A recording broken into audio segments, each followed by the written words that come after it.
Her family, the loyal Shen clan, was falsely accused of treason and completely annihilated in a single night. In the desolate, cold palace, Shenmo knelt before Chief Eunuch Li, who was urging her to hang herself. Her voice was as if torn apart. "Little Li, when I promoted you, you were nothing but Chief Eunuch Gao's lapdog." The eunuch held out a white silk ribbon, his chin raised arrogantly.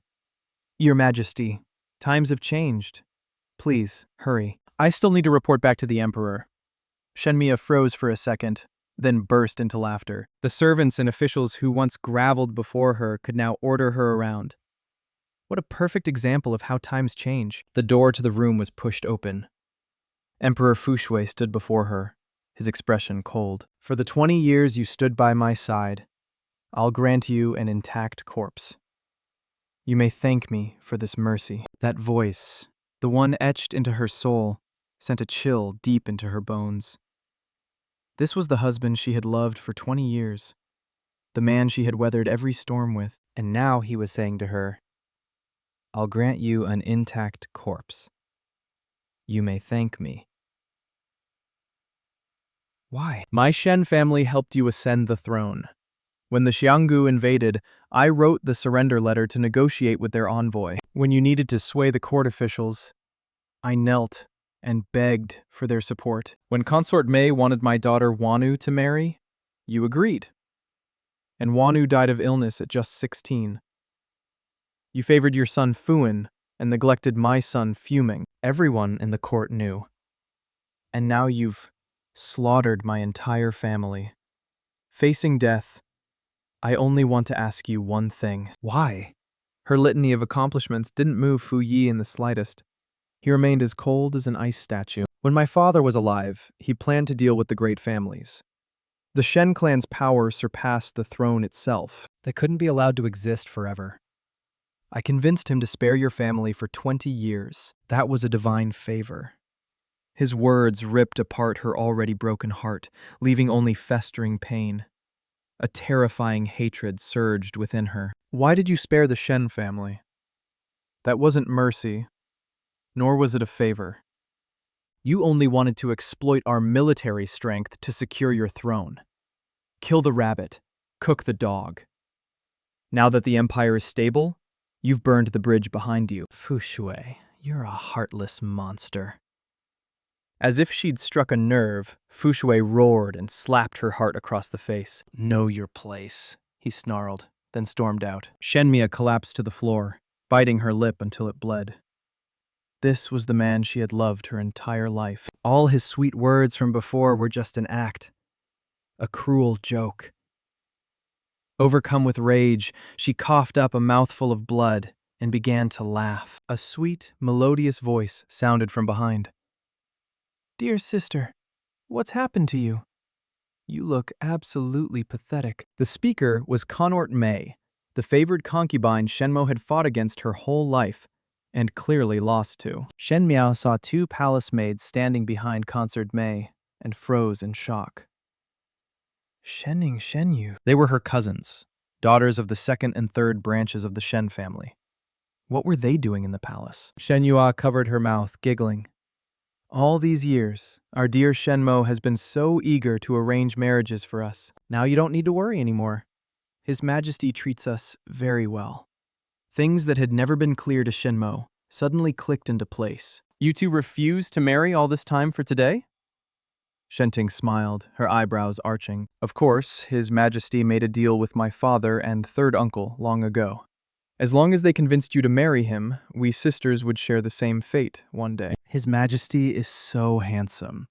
We've admired him for ages, but only your father held real power, so we had to let you go first, Shenmo." A burning question blazed in Shenmia's mind. She shouted, "Shenqing! The Shen family was destroyed, yet you two are still in the palace! How did the second and third branches escape unharmed?" Shening laughed loudly.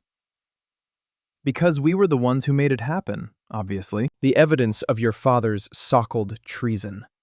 Our families provided it. A noble act of putting justice above kinship." Shenmo stared at her cousins in shock. "You're insane. When the nest falls, No egg stays unbroken. Fu Shuyi wanted to wipe out the entire Shen family, and you helped him frame your own kin. Shenning suddenly grabbed Shenmia's chin, her voice cold and mocking. Our kin. Shenmao. We never considered your family. Our kin. Now the crown prince is dead, the princess is gone, and the Shen family is finished. You should hurry to the underworld to reunite with them. Consort Mei stepped forward, smiling gracefully. Sister, the empire is stable now. It's time for you to rest. Shenmo had fought for a decade, only to lose completely and become a laughingstock of fate. Consort Mei nodded to the eunuch. Chief Eunuch Li, carry on. The plump eunuch stepped forward. He looped the white silk ribbon around Shenmao's neck and pulled tightly. Shenmo's heart screamed with defiance, but she was too weak to struggle. As her vision blurred, she silently swore a venomous oath.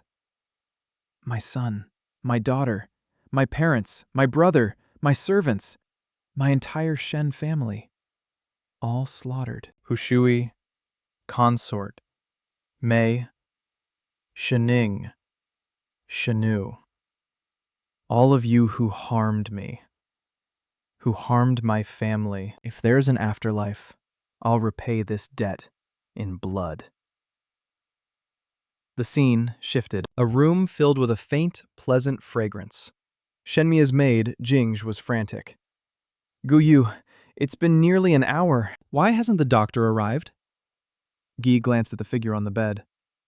Bu and Zhang went to find the doctor, but they're not back yet. Do you think someone's stopping them? Are they trying to kill the young miss? No, I'm going to check myself. The moment she finished speaking, a faint sound came from the bed. Jingxi cried out in joy. The young miss is awake! Shenmi saw her maids, who should have been dead, and felt a strange sense of disorientation. Jingi, she whispered. Jingi smiled. It's me. Are you feeling better, young miss? Guy offered her a cup of tea. Young miss, would you like some water? Shen Miao stared at the two of them, her loyal, devoted maids, and tears began streaming down her cheeks. Was this a hallucination before death? It felt too real. Jingxi reached out to touch Shenmia's forehead. The hand on her brow was cool, the sensation startlingly real. Shenmia's eyes widened. She looked at her hands. They were soft, fair, and delicate. These aren't my hands, she thought. Her hands had been roughened from handling court documents for Fu Shui and worn from washing clothes in the cold palace. They couldn't possibly look this delicate. A thought sparked. She sat up abruptly and ordered, Bring me a mirror. The girl in the bronze mirror had a round face and large almond-shaped eyes, slightly red. It was a face still full of youthful innocence. She wasn't a stunning beauty, but she was fresh and lovely. This was how she looked in her youth, obedient and shy. A tidal wave surged through Shenmo's mind. She touched her face, a face nearly 10 years younger, as 2 hot tears rolled down her cheeks. The heavens haven't abandoned me. I've come back before the disaster, before everything went wrong. This time I'll protect my family. I'll have my revenge, and I'll claim my share of this empire. She eagerly asked Jingjie, What year is it today? Jingjie looked puzzled, but answered dutifully. It's the 60th year of the Mingqi dynasty. Why are you crying, young miss? Are you feeling unwell? Now Shenmia was certain. She had truly been reborn. The 68th year of Mingqi was the year she was 14. That was the year she met and fell deeply in love with Fu Shui, even begging her father to let her marry him. Most of her past life had been spent working for Fu Shui, so she remembered everything about him with perfect clarity. The reason she was lying in bed now was because she had fallen into a lake. Her cousin Shunqing had told her that Fu Shui would be visiting the 2nd and 3rd branches at the Shen residence. She had dragged Shenmo to the garden to spy on him, then pushed her into the pond.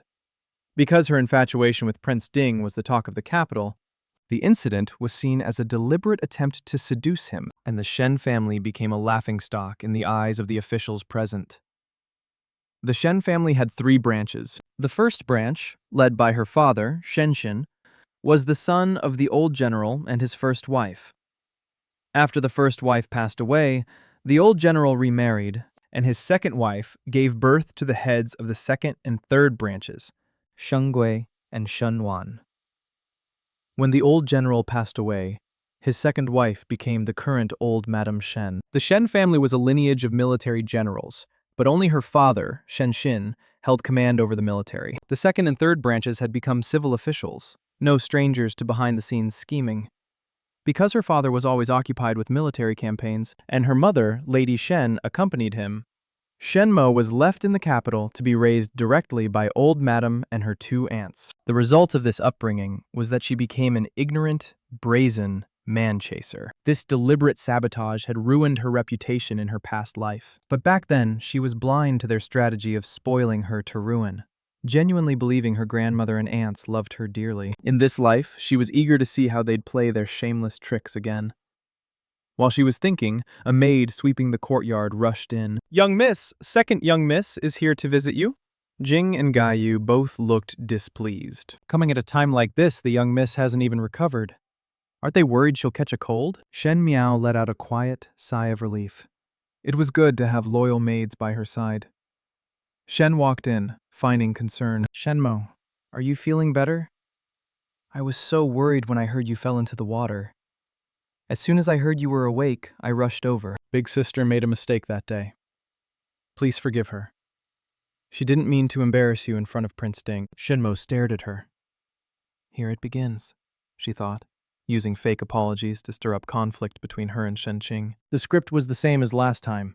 Mentioning Prince Ding had made her furious before, and she'd run to complain to old Madame, who naturally sided with the other families and scolded her harshly. Shenmo blinked, her expression gentle. "You're too kind, second sister. It had nothing to do with big sister. I just slipped."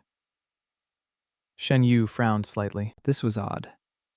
Facing Shen Miao today, she felt an inexplicable sense of intimidation. This wasn't the reaction of a clumsy, foolish girl. Of course, she didn't know that the girl before her was no longer a pawn to be manipulated. This was Shenmo, who had survived palace intrigues, wars, the loss of her children, and the destruction of her family.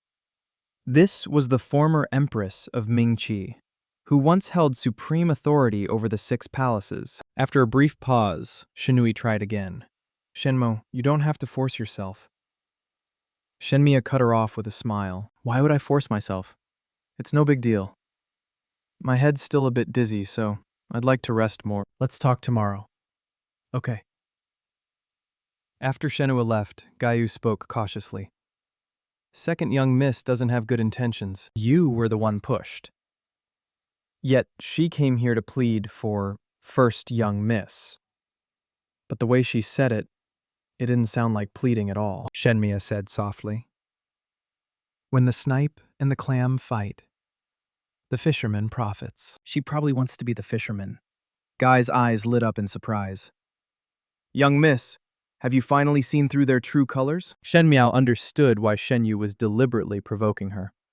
Both were infatuated with Prince Ding. In her past life, Shenyu and Shenqing had confessed their long-standing admiration for Fui. Looking back, the signs had always been there. Since both sisters were smitten with Fui, wouldn't it be a shame if she didn't help them achieve their dreams this time? The blood debt owed by the second and third branches to her family would start being repaid today. Shenmia was about to lie down when Jingji rushed in. "Young miss, they're calling you to Ranjing Hall," Gu muttered angrily. "The young miss just woke up and her body is still weak. Can't they wait before starting to torment her?" Shenmo knew old Madam was summoning her to scold her. But today, Shenmo wasn't afraid. She only instructed her maids to help her dress and fix her hair. Rangjing Hall was already full, presenting a picture of family harmony. As soon as Shenmo entered, Shenhua smiled. "Shenmia, you're a bit late. Seventh brother has nearly eaten all the steamed cakes." Shenmiao calmly replied, "I haven't fully recovered yet, and I felt a bit dizzy on the way. I had to stop and rest, so I was delayed." Her meaning was clear. "You called me here while I'm still sick, just to pay my respects?" As she expected, everyone in the hall paused. They all sensed that Shenmo was different today. It was as if she had gained a unique, commanding presence overnight. Old Madame Shen asked if her granddaughter was feeling better, and Shen Miao politely replied she was much improved and thanked her, though she knew in her heart that the old woman was a scheming, former courtesan turned old madam. The very next second, old madam knocked a plate of cakes off the table and roared, "You unfilled brat! Meal!" Shenmia calmly said she didn't know what she had done wrong, shocking everyone since she had always been timid and never dared to defy old madam. Today, Shen Miao refused to kneel, prompting Second A to immediately scold her, accusing her of disrespect and talking back to elders. Old madam continued her tirade. "You foolish girl at your age, shamelessly spying on Prince Ding, you've disgraced the entire Shen family." Shenmo tilted her head, finding confusion. Spying on Prince Ding? Seeing this, Shenu quickly chimed in to reinforce the accusation. "Shenmo, you were spying on Prince Ding because you admire him, and then you fell into the water. It really harmed our family's reputation. You should find a chance to apologize to His Highness." Shen Yua was setting a trap, but Shenmo didn't take the bait. "Second sister, please don't say such things. I'm a young lady of marriageable age. Those words could ruin my reputation." Seeing her deny it, Shenmu pressed further. "Shenmia, we're all family here. It's not a big deal." Shenmia cut her off, her voice suddenly sharp and loud. "Second sister, watch your words. A careless tongue can cause great trouble. Prince Ding is royalty. As a noble family, we must be especially careful with our words. Perhaps in the past I was young and did things that caused misunderstandings. From now on, I'll be mindful of my behavior. I hope everyone else will avoid saying such things too." Her change in demeanor stunned everyone in the room. They worried she was becoming assertive and slipping out of their control. Aunt, seeing her daughter Shen Yui flustered, tried to keep a gentle tone, advising Shen Mo to be obedient. And whether she admired him or not, she should apologize to Prince Ding due to his high status, old madam chimed in. "Exactly. Tomorrow, send a letter to Prince Ding's residence and go apologize in person." Chen Miao nearly laughed out loud. Only the naive girl from her past life would have fallen for that trap. She, the legitimate daughter of a military general, going to a prince's residence to apologize. She turned to Shening, who had been silent. "Big sister, you were the only one with me when I fell into the water. Did you see Prince Ding?" Shening nodded calmly. "Yes." She had decided that if Shen Mao accused her of pushing, she'd flatly deny it. Old madam would surely take her side, and Shenmia would only face harsher punishment. Shenmia didn't respond to the advice, instead, calmly stating the truth. She and Big Sister were playing by the lake. She accidentally fell in, and it just so happened Prince Ding was visiting to pick up a painting. So he saw everything. If I was spying on him, how would I know he was coming? I can't predict the future. Did Prince Ding send an invitation to our family? Shenting couldn't figure out what Shenmo was up to. Before she could speak, her mother suddenly shouted, "Be quiet!" Her voice was filled with undisguised panic.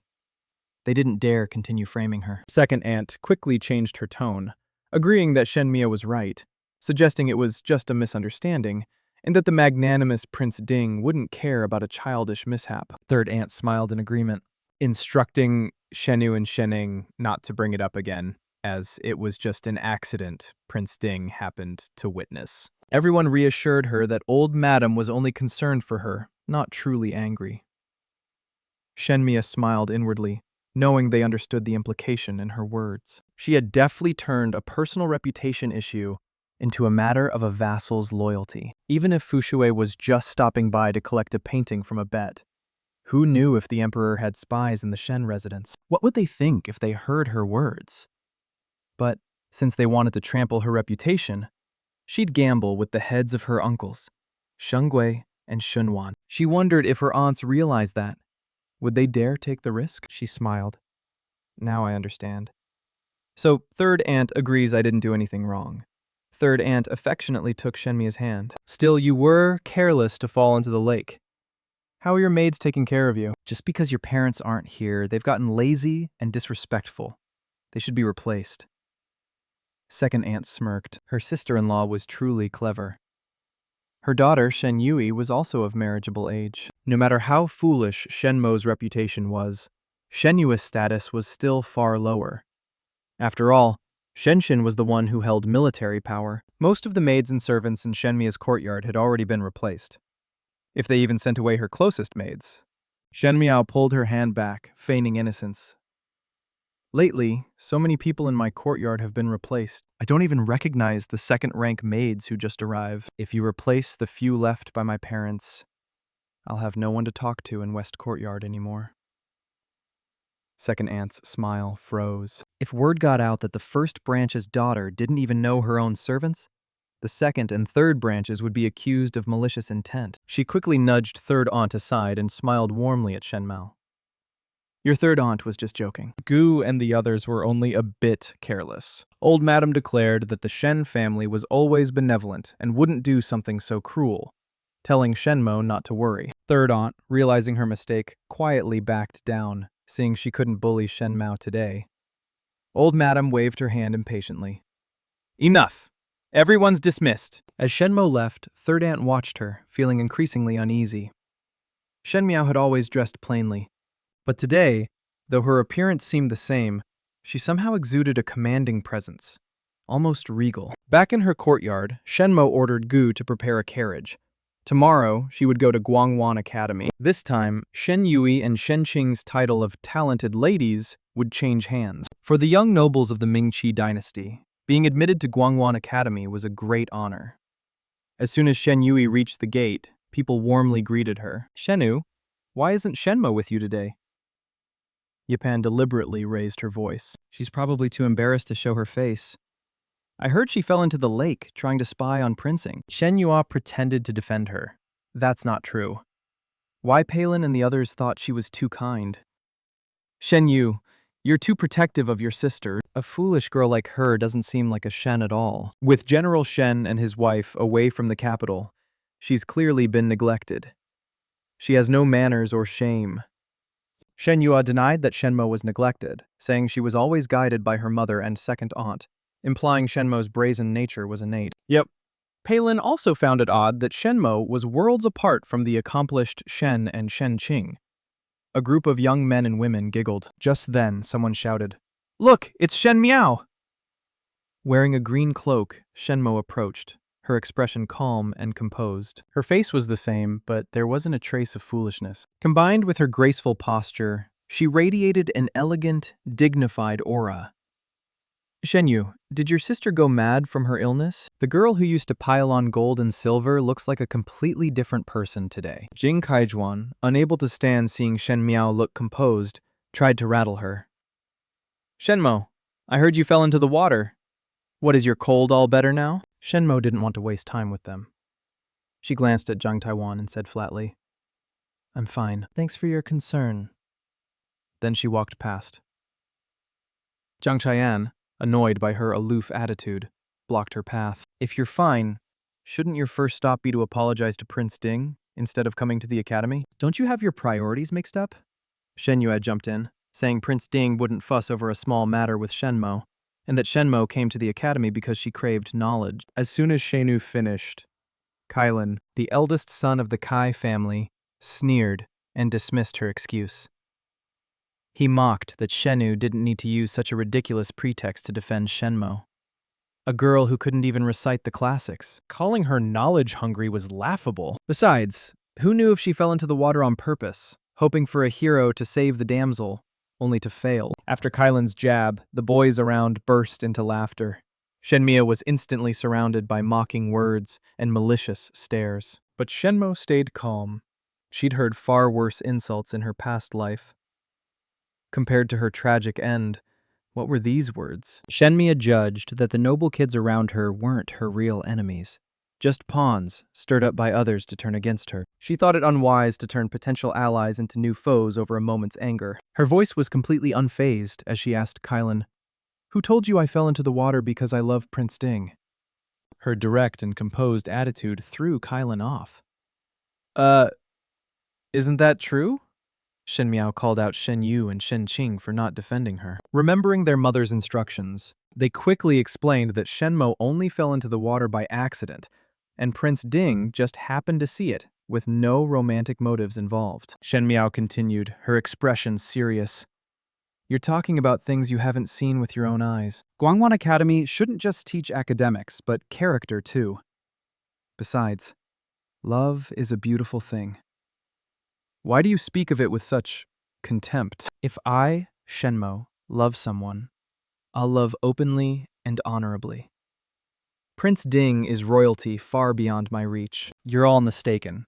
As soon as Shenmo finished, she heard applause, praising that true love deserved respect. The applause came from Pang, a young teacher around 20 at Guangwen Academy, where they taught not just academics, but also virtue. In her past life, Pang had been just as gentle and patient.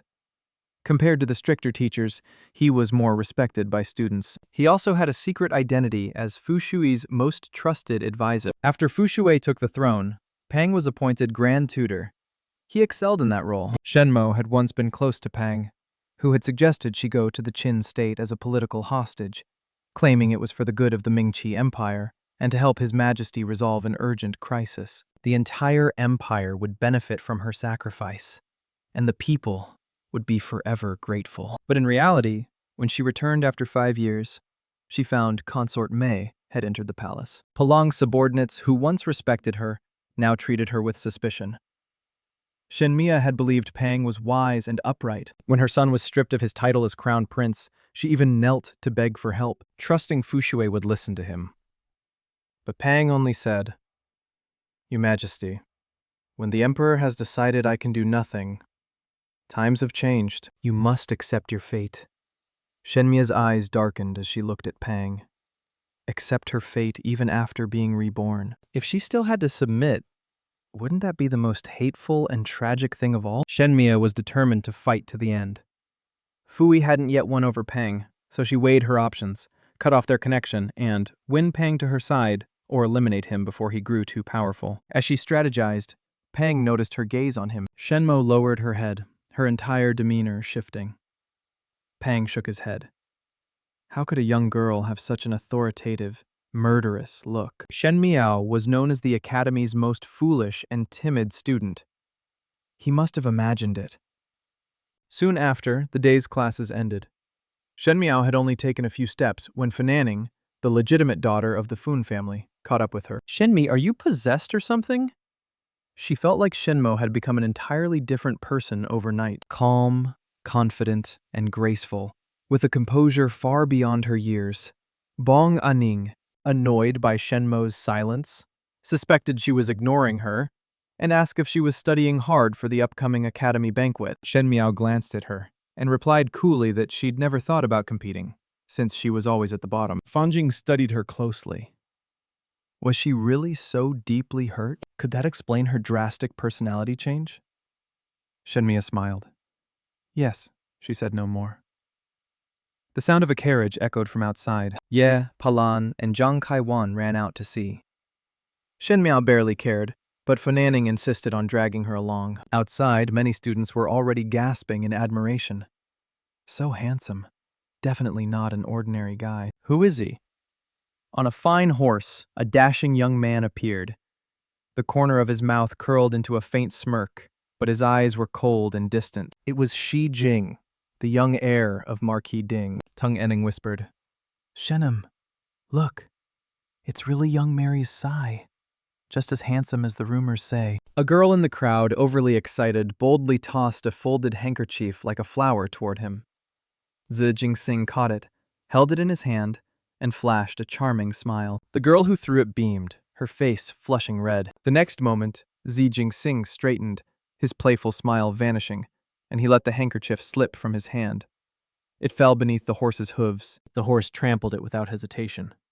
Chenmo recalled the tragic fate of the Zi family in her past life and felt pity for the young man. If the Shen family was known for its forthright warriors, the Zi family, also wielding great military power, was an extraordinary clan.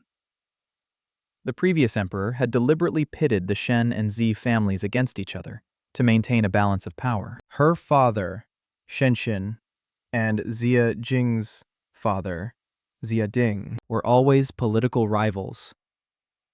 Xia Jing's mother died early, and perhaps out of pity, Xing indulged him, turning him into a reckless figure. Still, Xi Jing was brilliant and exceptional, admired by many girls. But to the imperial family, a clan like the Ji was always a thorn in their side.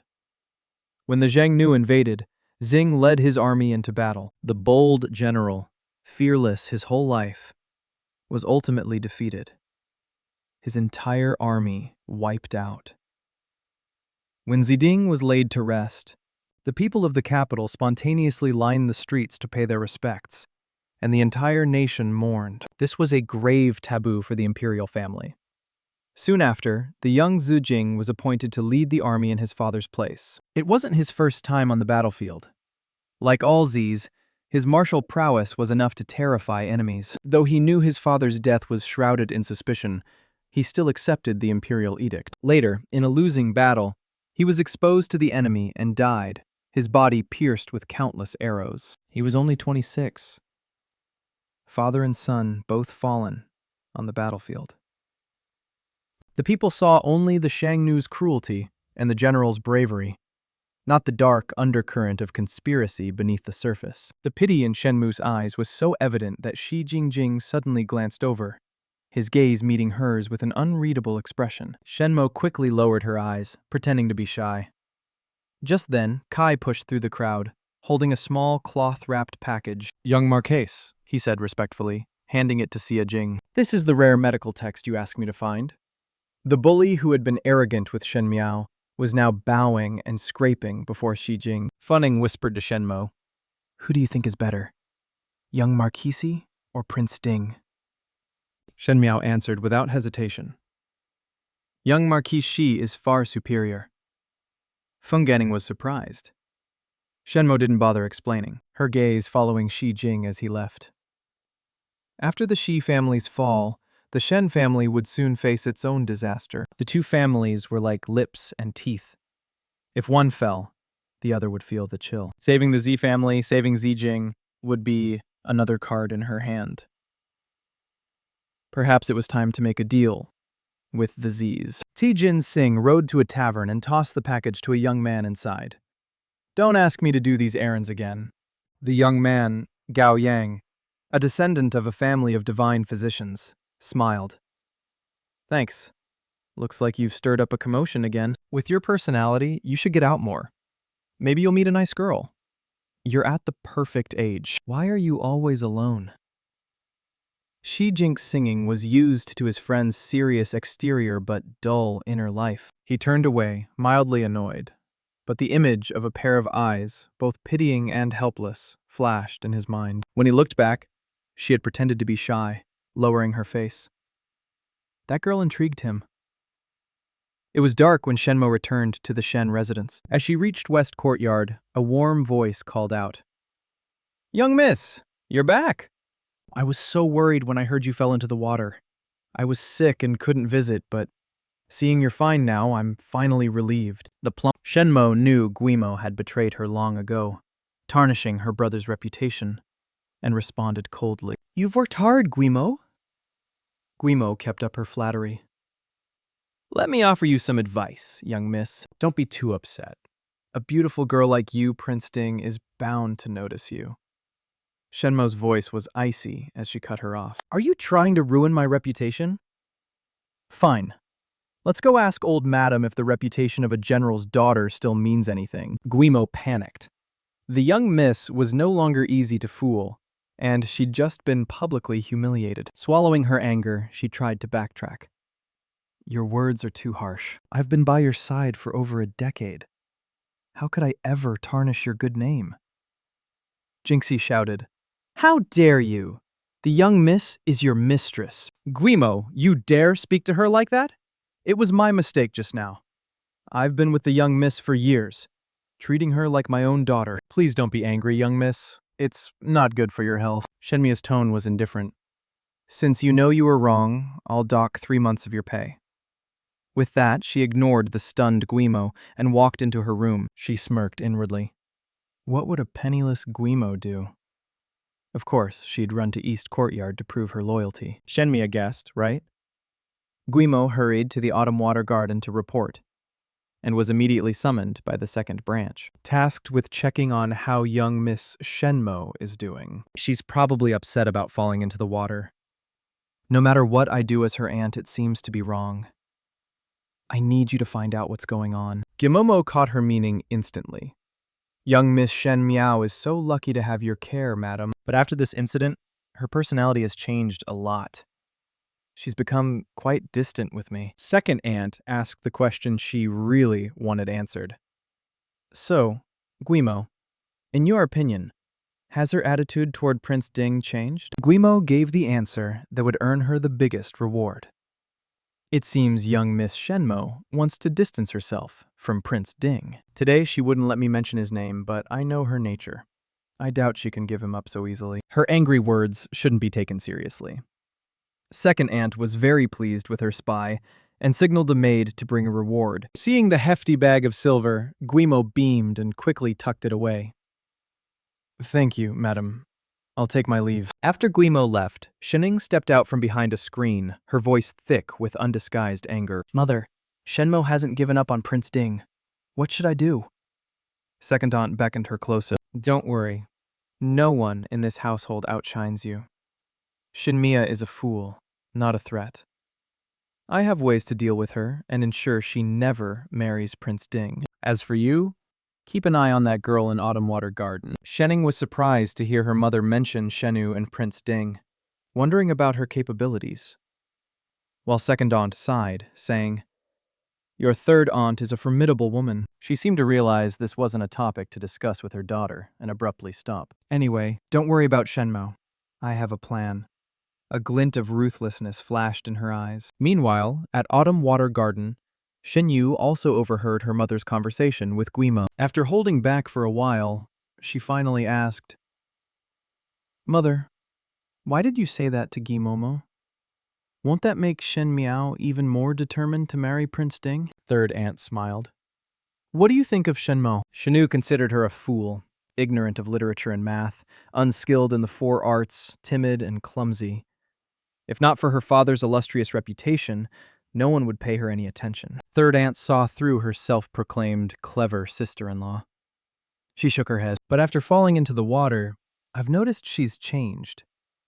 Maybe the incident with the prince shocked her. Since you also admire Prince Ding, why are you so focused on Shen Miao? I've told you, a smart woman doesn't fight other women. She fights for the man. Listen to me. Get close to Shen Miao. Keep being her friend while shining in talent and beauty to make her look foolish. Even if the whole world wants Prince Ding to marry Shen Miao, if you win his heart, you'll win. But no matter what East Courtyard did, Shenmo deliberately kept her distance from Shen Yu and Shen Qing. As for the troublesome servants the second and third branches had planted in her courtyard, Shenmo was already scheming to remove them one by one. Today at Guangwan Academy, she saw a boy, about 8 or 9, gadding by a pillar, sobbing. Shen Miao paused, then approached and gently asked, What's wrong? Why are you crying? The boy was so startled he tumbled off the step with a thud. But he didn't cry out, instead scrambling to his feet and staring at her. The chubby, adorable boy had big, round eyes that blinked rapidly. Shen Miao couldn't help but laugh.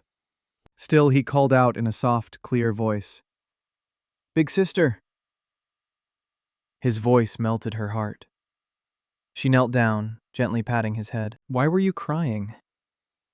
Seeing him reminded her of her son and daughter from her past life. Softening her gaze, the boy held out his red, swollen hand and said pitifully, The teacher asked me a question I couldn't answer, so he hit my hand. It hurts so much. Shen Miao decided to tease him a bit. What did the teacher ask? The boy wailed louder. He told me to write the phrase, The rabbit dies, the fox grieves. But I couldn't remember it. When my father finds out, he'll definitely punish me. I'd rather bash my head against a wall and die.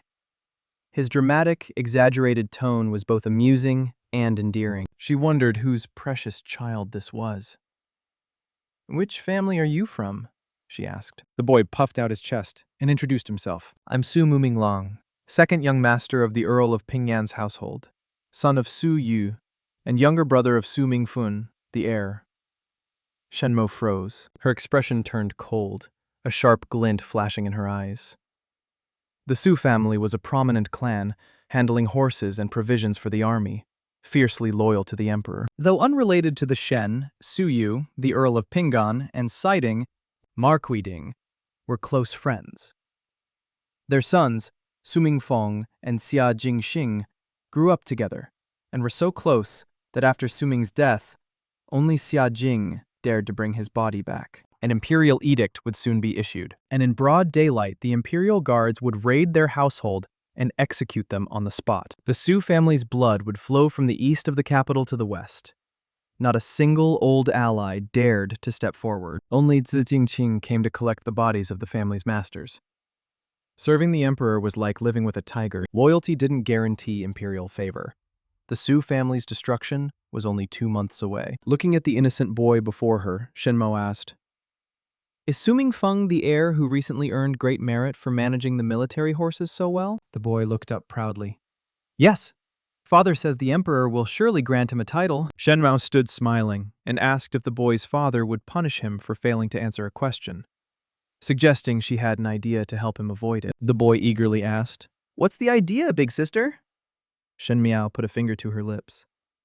"You have to promise not to tell anyone I told you. Only then will I share it."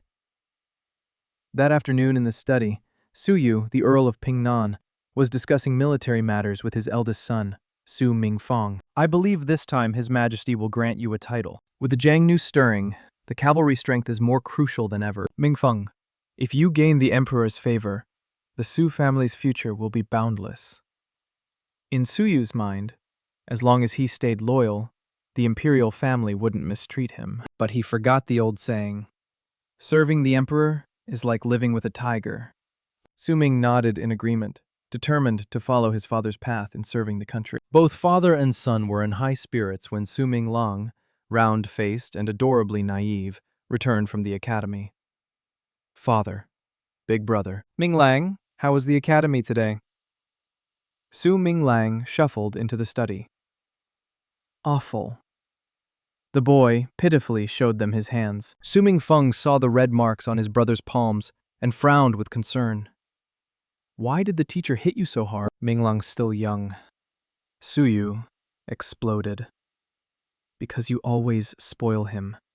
He's turned out like this." Su Yu asked what Su Minglang did wrong, and the boy weakly replied he couldn't write the phrase, "The rabbit dies, the fox grieves." Su Yu was heartbroken, lamenting that his son couldn't even write a few words when his older brother, at the same age, was studying cavalry logistics. For the first time, little Su Minglang stood up for himself. "I may not know the rabbit dies, the fox grieves, but I know the clever rabbit dies. The hunting dog is cooked." That's 2 words more. Su Yu was so angry he didn't know how to respond. Su Mingfeng smiled and knelt to comfort his brother. "Little brother, the meanings are different. The rabbit dies, the fox grieves, means the fox is sad because it shares the same fate. But the clever rabbit dies, the hunting dog is cooked. Means when the rabbit is gone, the dog that hunted it is useless and gets cooked. It's like burning the bridge after crossing." Little Su Minglang was still confused, but either way, the rabbit's dead, and the fox and dog are both in trouble, right? If everyone's in trouble, what's the difference? Su Ming was about to explain when he saw his father freeze. The Earl muttered, "The rabbit dies. The clever rabbit dies. The hunting dog is cooked. Who's the hunting dog? And what about the dog that helped its master catch the rabbit?" In that moment, the Su family's vision of a glorious future shattered. 2 months later, the entire capital learned that Su Mingfeng, heir to the Earl of Pinggan, had suddenly fallen gravely ill and needed to recover at home. The Earl, heartbroken, stayed home with his wife to care for their son, handing control of the military stables to an official appointed by the emperor. When Xi Jinping heard the news, he immediately suspected the Sui family was dodging a disaster and rushed to their residence to visit the sick. Which is his first video in front of his friend. Su Mingfeng's grave illness vanished, and he looked perfectly healthy. He sighed. "You guessed right. The Su family has managed military horses for generations. We shouldn't seek further advancement. We both got caught up in recent success, but climbing higher from here leads to disaster. We stepped back from the edge just in time. What about you? The Suen's families rise and fall together. We've chosen to retreat. What about your Z family? Jijing nodded slightly. You did the right thing. If I stay out of court politics, what can he do to me? The Z family is just Marky Ding now. He has to consider public opinion. But how did you suddenly realize this? I tried warning you several times before, but you never listened. Su Ming looked embarrassed. I was too arrogant before. It was something my little brother said that made me think. After hearing the story, Zijing, usually laid back and carefree, suddenly sat up straight. Your little brother said that? That little rice ball? A cloud of suspicion formed in his mind. It was hard to believe those words came from a child. Su Mingfun didn't think much of it. Yeah, if not for him, our family might have walked straight into ruin. Just then, a childish voice piped up. Big brother, Mom said to bring you some pastries. Seeing Zijing, little Su Ming Long quickened his steps. He didn't know why, but he was always a bit scared of his brother's handsome friend. He set the pastries on the table, mumbling, "I'm going, big brother," and turned to run, but was yanked back by his collar. He looked up and saw his brother's friend grinning slightly, his beautiful eyes cold and sharp. Who taught you to say, "The clever rabbit dies, the hunting dog is cooked"? Su Ming Lang squirmed, but couldn't escape. With a guilty conscience, he confessed.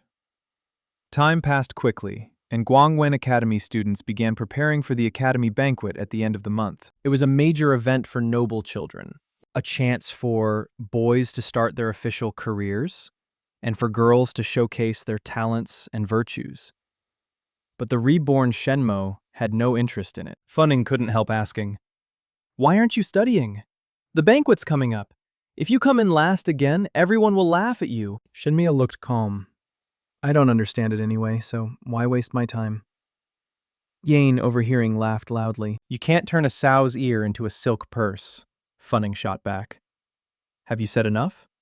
Have you finished your own work? Shenu and Shenqing pretended not to hear, neither helping nor adding to the conflict. Lately, Shen Miao had stopped fawning over them as before, which annoyed them, and they secretly hoped to see her humiliated. Shania was far thicker-skinned now than in her past life. She didn't care about their verbal jabs. "I'm going for a walk in the garden," she said, standing up. After she left, Yep snorted. "She's probably running away because she has nothing to say." Howard Funning frowned. "Haven't you said enough? Is your own work done?" Yep, Palin didn't want to make an enemy of her, so she fell silent. Shenmia found a bamboo grove in the garden and instantly felt at ease. Being alone was best. After getting used to coldness and silence, dealing with the noise of childish taunts or praises felt exhausting. As she walked, she spotted a familiar little rice ball of a boy ahead. She approached and softly said, "Su Ming Lang." The boy turned, saw her, and his eyes lit up with surprise before quickly turning to guilt. Seeing she didn't say more, he hesitated for a long time before whispering, "I'm sorry." Shinmia was puzzled. Why was he apologizing to her? As he looked ready to cry, she was about to comfort him when a lazy voice drawled, "So, it's you." Si Jinxing stepped out from the bamboo grove, a mischievous smile playing on his lips as he looked at her. Shenmo looked up. The young man who made countless girls' hearts flutter emerged from the grove, his roguish grin ever present. The moment Su Ming Long saw his brother's friend, he reacted like a mouse spotting a cat. I'm sorry, He squeaked, then turned and bolted. Shi Jing approached Shenmo, looking down at her.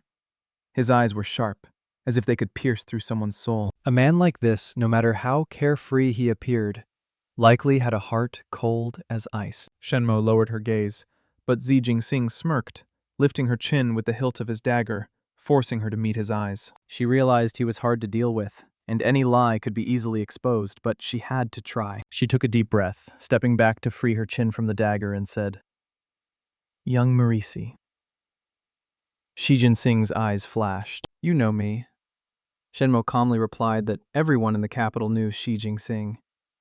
He questioned if she'd sent a message through Su Ming Long, but she feigned innocence, saying she only taught the boy how to avoid his father's scolding, a simple diversion. Si Jing-sing savored the phrase overthinking and stepped closer, backing Shenmo against a tree, saying that if he wasn't overthinking, he'd have been fooled. Shenmia, growing impatient, asked his purpose, surprising him as the first girl to face him without blushing or stammering, but with calm composure. Her words were steady, her eyes free of fear or avoidance, highly suspicious. He placed a hand on the tree behind her as if caging her in. He leaned in closer on purpose. "You're not afraid of me?" Shenmia didn't flinch. "Young Marquis isn't a monster. Why should I be scared? If there's nothing else, I'll head back to the academy." She turned to leave. Si Jing-sing watched her walk away, then called out with a meaningful tone, "Hold on. You warned the Su family. What's your goal?" Shenmia sighed inwardly. Shi Jing was sharper than she'd expected. If she didn't give him something, he wouldn't let it go. She turned back. Just self-preservation. With that, she walked away without another word. Xi Jinping watched her go, reverting to his usual carefree demeanor, pieing with his dagger.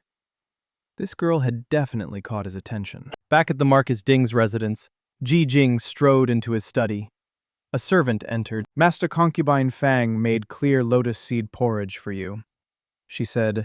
"It simmered for hours, and hopes it warms your heart." Without looking up, Shi Jing-sing said, "Dump it." "Yes, master," the servant replied, used to this, and left. Nearby, two maids whispered, "Why doesn't the master ever touch Concubine Fang's things?" "You're new, so you wouldn't know." The master's mother, the Marchioness, was Princess Yu Qing, the late emperor's most beloved daughter. The Marquis had once doted on her deeply, but he still took a concubine, now Concubine Fang. He had no choice, as her father had once saved his life. The princess was unhappy, but being kind-hearted, never resorted to scheming. The princess's close maid had tried on her own to drive Concubine Fang away, but failed and was caught by the Marquis. He sternly reprimanded the princess. After that, the two grew distant. The princess's heart broke, and her health declined. Just as the Marquis planned to visit her, he was ordered to the battlefield and couldn't see her one last time. Perhaps out of guilt, the Marquis poured all his efforts into raising the young master. But the young master didn't appreciate it. From the moment he was old enough to understand, he distanced himself from the Marquis and despised Concubine Fang, no less. In the study, Shi Jing received a report from a spy. "Master, we've confirmed her identity. She's the fifth young miss of the general's residence, the legitimate daughter of Shen Miao." Xia Jing frowned. Shen was far away at the border, and the Shen and Shi families were rivals. A Shen girl suddenly helping out was highly suspicious. Keep investigating. The annual chrysanthemum banquet is approaching. Early one morning, old Madam sent her close maid to West Courtyard to announce that a tailor had been called to make outfits for the banquet, and Shenmo should come choose fabric. Shenmo knew that this year, the Guangwan Academy banquet coincided with it, so the two events were combined into one grand banquet for noble families. Soon after, she arrived at old Madam's Rangjing Hall. The second and third branches were already there, picking out fabrics. As soon as Shenmo arrived, second aunt told her to choose fabric for the tailor to measure, knowing her taste was poor. Shenning smiled and said she and second sister had already chosen. She held up a piece of fabric. "Shen Miao, your skin is so fair. How about this bright yellow?" Shenui chimed in. "Yes, among what's left, yellow seems to suit you best." A memory from her past life flashed through Shenmia's mind. At that chrysanthemum banquet, she had followed their advice and worn a garish yellow dress, looking cheap and piling on gaudy gold jewelry. She looked like the daughter of a nouveau riche landlord. Compared to the elegant Shun Qing and Shun Yu, she was a walking joke, mocked and shunned by everyone. Shenmo saw Fu Shui approach a wilted chrysanthemum, gently touching a petal and lamenting its fragile, helpless state. Fu Shu's words stirred Shenmia's emotions, sparking her love for him. But he never truly pied her, seeing everything she did as merely a wife's duty. Their years of polite respect were just an act, with him forcing himself to endure his disgust for her. Back in the present, Shenmue cut off their suggestions, firmly choosing a roll of lotus blue brocade silk, rejecting their recommended choice. Second aunt, hoping Shenmue would make a fool of herself, tried to persuade her. Young girls should wear bright, vibrant colors. This is too plain. It'll make you look older. Shenya and Shunqing watched the scene with amusement. I think lotus blue is lovely. Shenmue has never worn this color. Trying something new is nice. If I hadn't picked my fabric, I'd want to try it too. Seeing Shenmo's resolve, second aunt gave up and brought out a jewelry box, saying that Shen family daughters couldn't be looked down upon in public. So, she'd prepared some jewelry for each of them for the banquet. I know you're busy preparing for the academy banquet, so I took the liberty of having jewelry made for you. The most exquisite designs. Shenmue thanked her coolly and told her maid to take the box. Old Madame Shen didn't want to spend a single coin on Shen Miao. Seeing the jewelry box, she scowled and impatiently dismissed everyone. On the way back, Shenmo told her maid Shuangzhang to take the jewelry to a pawn shop. It was all heavy gold hairpins and necklaces. Wearing them would make her look like a walking treasury, just like in her past life. She also told Shuangzhang to buy a simple silver hairpin, preferably with a floral engraving. Shuangzhang was delighted. The young miss is finally ditching her tacky gold obsession and thinking for herself. Shen Miao now saw through everything. The jewelry she'd never wear could be traded for silver, which was always useful. The family's finances were controlled by second aunt, so she never spent as freely as her cousins. Most of that money was earned through her parents' blood and sweat, yet her relatives treated her poorly. The entire Shun household lived off her parents' income, but showed no gratitude. She had to find a way to split the family. The day of the chrysanthemum banquet arrived. Shenmue wore her new dress. Her maid was brushing her hair. This outfit suits the young miss perfectly. It's just that your hair looks a bit plain. Gu, afraid of upsetting her, quickly changed the subject. It may be simple, but the tailor did an amazing job. You look beautiful, young miss. Shenmue thought the dress fit perfectly. Let's go. At the main gate, the second and third branches were already in their carriages. Second aunt was shocked to see Shen Miao in a simple color, yet still standing out without gaudy jewelry. Shen Miao? She asked sharply. Why are you dressed so plainly? Shen Ying and Shen Yu, eyes glinting with jealousy, chimed in saying Shen Miao should change her dress and wear jewelry, emphasizing it was about the family's reputation. No need, Shen Miao interrupted, her face showing a hint of sadness. I have a reason for dressing like this. I loved the jewelry second aunt gave me, and I didn't avoid wearing it on purpose. But my father is fighting on the northwest front. The Xiangnu haven't been defeated yet, while our soldiers wear cold iron armor. Here I am in the capital, dressed in silk. I feel ashamed. Last night, a bodhisattva came to me in a dream and told me to pray with a sincere heart. So until my father returns victorious, I won't wear bright colors or jewelry. Second aunt was flustered. Her words made the others dressed extravagantly. Look how. Third, aunt gritted her teeth, but feigned concern, telling Shenmue she was young and shouldn't carry such heavy thoughts. And the chrysanthemum banquet was a time to relax. Shenmue was done with this charade. She suddenly bowed deeply. I asked second aunt and third aunt to allow me to fulfill this filial duty. Passers-by started staring, making the two aunts' faces burn as they had to relent. Third aunt agreed, stressing her support for Shenmue's filial piety, and accepted her simple choice. But our carriage is full. You can take the one behind. You'll have more space. Shen Miao understood their intent, but wasn't worried. She smiled as second aunt wishes. After all, she was no longer the Shen Mao of her past life. Yanbei Hall was packed with the children of noble families. Yep. Asked by way of she felt confident about the banquet, but she shook her head, only hoping not to be chosen to perform and avoid becoming a laughingstock. Apipalon noted that the Li family's young master, whom Bai Wei liked, was very talented and would perform, urging her to try. Bai Wei blushed. Aunt talk nonsense. Epipalan giggled, telling Bai Wei not to worry. As long as Shenmo was there to be the joke, no one else needed to fret. Jiang Taiwan agreed, saying Shenmo was always the main spectacle every year, and wondering what ridiculous outfit she'd wear this time. As the two laughed, a sharp voice cut in. Enough! Stop bad-mouthing people behind their backs. Yep. Palon turned and sneered. Funning, you've been acting weird lately. Why are you friends with that fool? Funning's face flushed with anger. Before she could retort, someone announced, "The young ladies of the Shen family have arrived."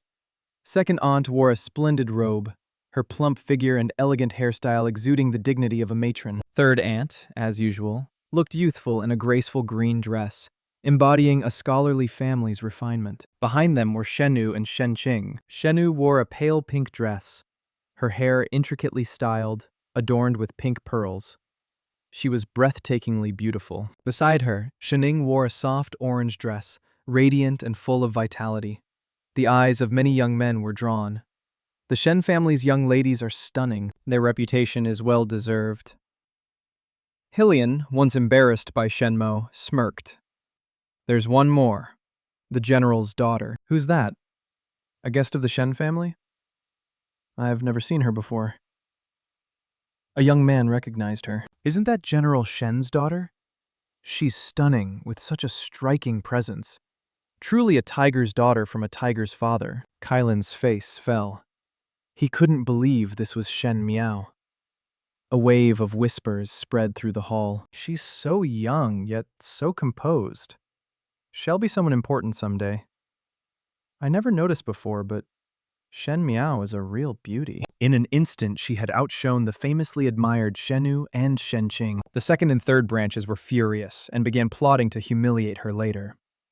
However, Shenmo's gaze fixed on Pang among the male guests. Today wasn't just about changing her image, but also about completely severing Pang's connection to Fu Shui. She looked for a seat. She wasn't afraid of being isolated. In fact, she preferred the quiet. The nobles observed from afar. Shenmo sat calmly, her cool demeanor setting her apart, creating a clear boundary between her and everyone else. It was as if she stood above them all. A matron smiled at second aunt. Your Shen Miao seems to have changed a lot. She's grown into a fine young lady. Second aunt glanced at the men's section and smiled back. Yes, she's now of marriageable age. Old Madam dots on her and asked me to keep an eye out for a suitable match. Third aunt, sitting nearby, smirked inwardly. Ren and Yun, second aunt, was clearly anxious to marry Shenmo off before Shenshin returned. The second branch also had their sights on Prince Ding, so they needed to eliminate Shenmo, their daughter's biggest rival. Just then, another commotion arose. Prince Yu has arrived. All eyes turned to the entrance. Prince Yu was the current emperor's brother. He had saved the emperor's life from an assassin in his youth, but lost his left leg in the process, and his personality had darkened dramatically. He was notorious for his violence and cruelty, the center of countless dark rumors.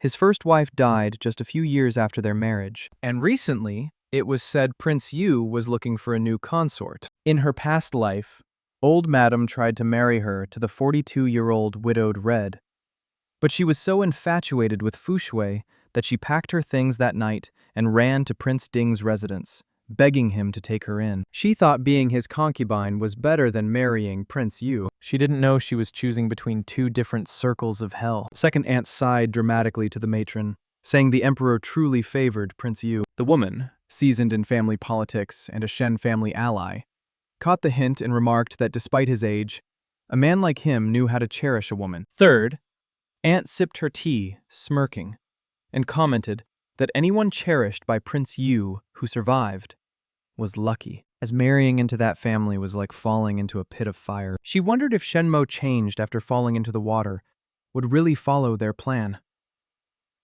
Shenmia ignored their veiled remarks. Many of her past life's mistakes began on this very day. Today would be the turning point of her new life. Those who owed her would start paying the price. Fun Anning appeared in front of her, interrupting her thoughts. Shenmao, what's fun about sitting alone? Come play a game! Wait, what game is this? I've never seen it before. Shenmiao smiled. This wasn't a game, it was a battle. At this moment, there were no cracks to exploit. Only by striking could you find them. Funning shivered. What are you talking about? So cryptic. Shenmo didn't explain. Her gaze shifted to Fushui in the men's section. He was still perfectly polished, outwardly kind and just, but his soul was cruel and heartless. Shenmue clenched her fists. Fushui, in my past life, you let me keep my body intact. In this life, I'll make you crumble to dust. Fushui, I'm back. Noticing Shenmue quietly staring at Fushui, but with no trace of affection in her eyes, Funing found it odd. Oh, I know what you're looking at. Your secret crush. Shenmue turned, her sharp gaze chilling Fun Anning to the bone. Realizing she'd misspoken, she quickly corrected herself. Actually, I don't like him much either. How can someone be that perfect? It's not real at all. Just then, a drum beat echoed through the hall, and the musicians began playing a powerful melody. It was the Song of Leisure, a piece symbolizing the imperial family's search for talent. The banquet was an opportunity to select the future pillars of the empire. The stirring melody was designed to ignite fervent patriotism in the young nobles. But in the end, few of them met a good fate. Kill the rabbit, cook the dog. The music was crafted to mesmerize, turning loyalty into blind devotion. Shenmue accidentally dropped her teacup. It shattered on the floor with a sharp crack, disrupting the rhythmic melody. The musicians stopped, and the crowd, as if waking from a dream, turned to see who caused the noise. Bunganning snapped out of her gaze, looking worried. Shenmue, you really know how to stir up trouble. Shenmue didn't flinch, picking up a shard and smiling. Sorry, my hand slipped. The musicians resumed playing, but now it was just ordinary music. The fervent patriotism that had swept the hall was gone. She had saved them all without their knowing, earning only annoyed glares. They criticized Shenmue for being clumsy, ruining a beautiful piece, making the music less vibrant like a few instruments out of tune. Shenmue, ever cautious and suspicious.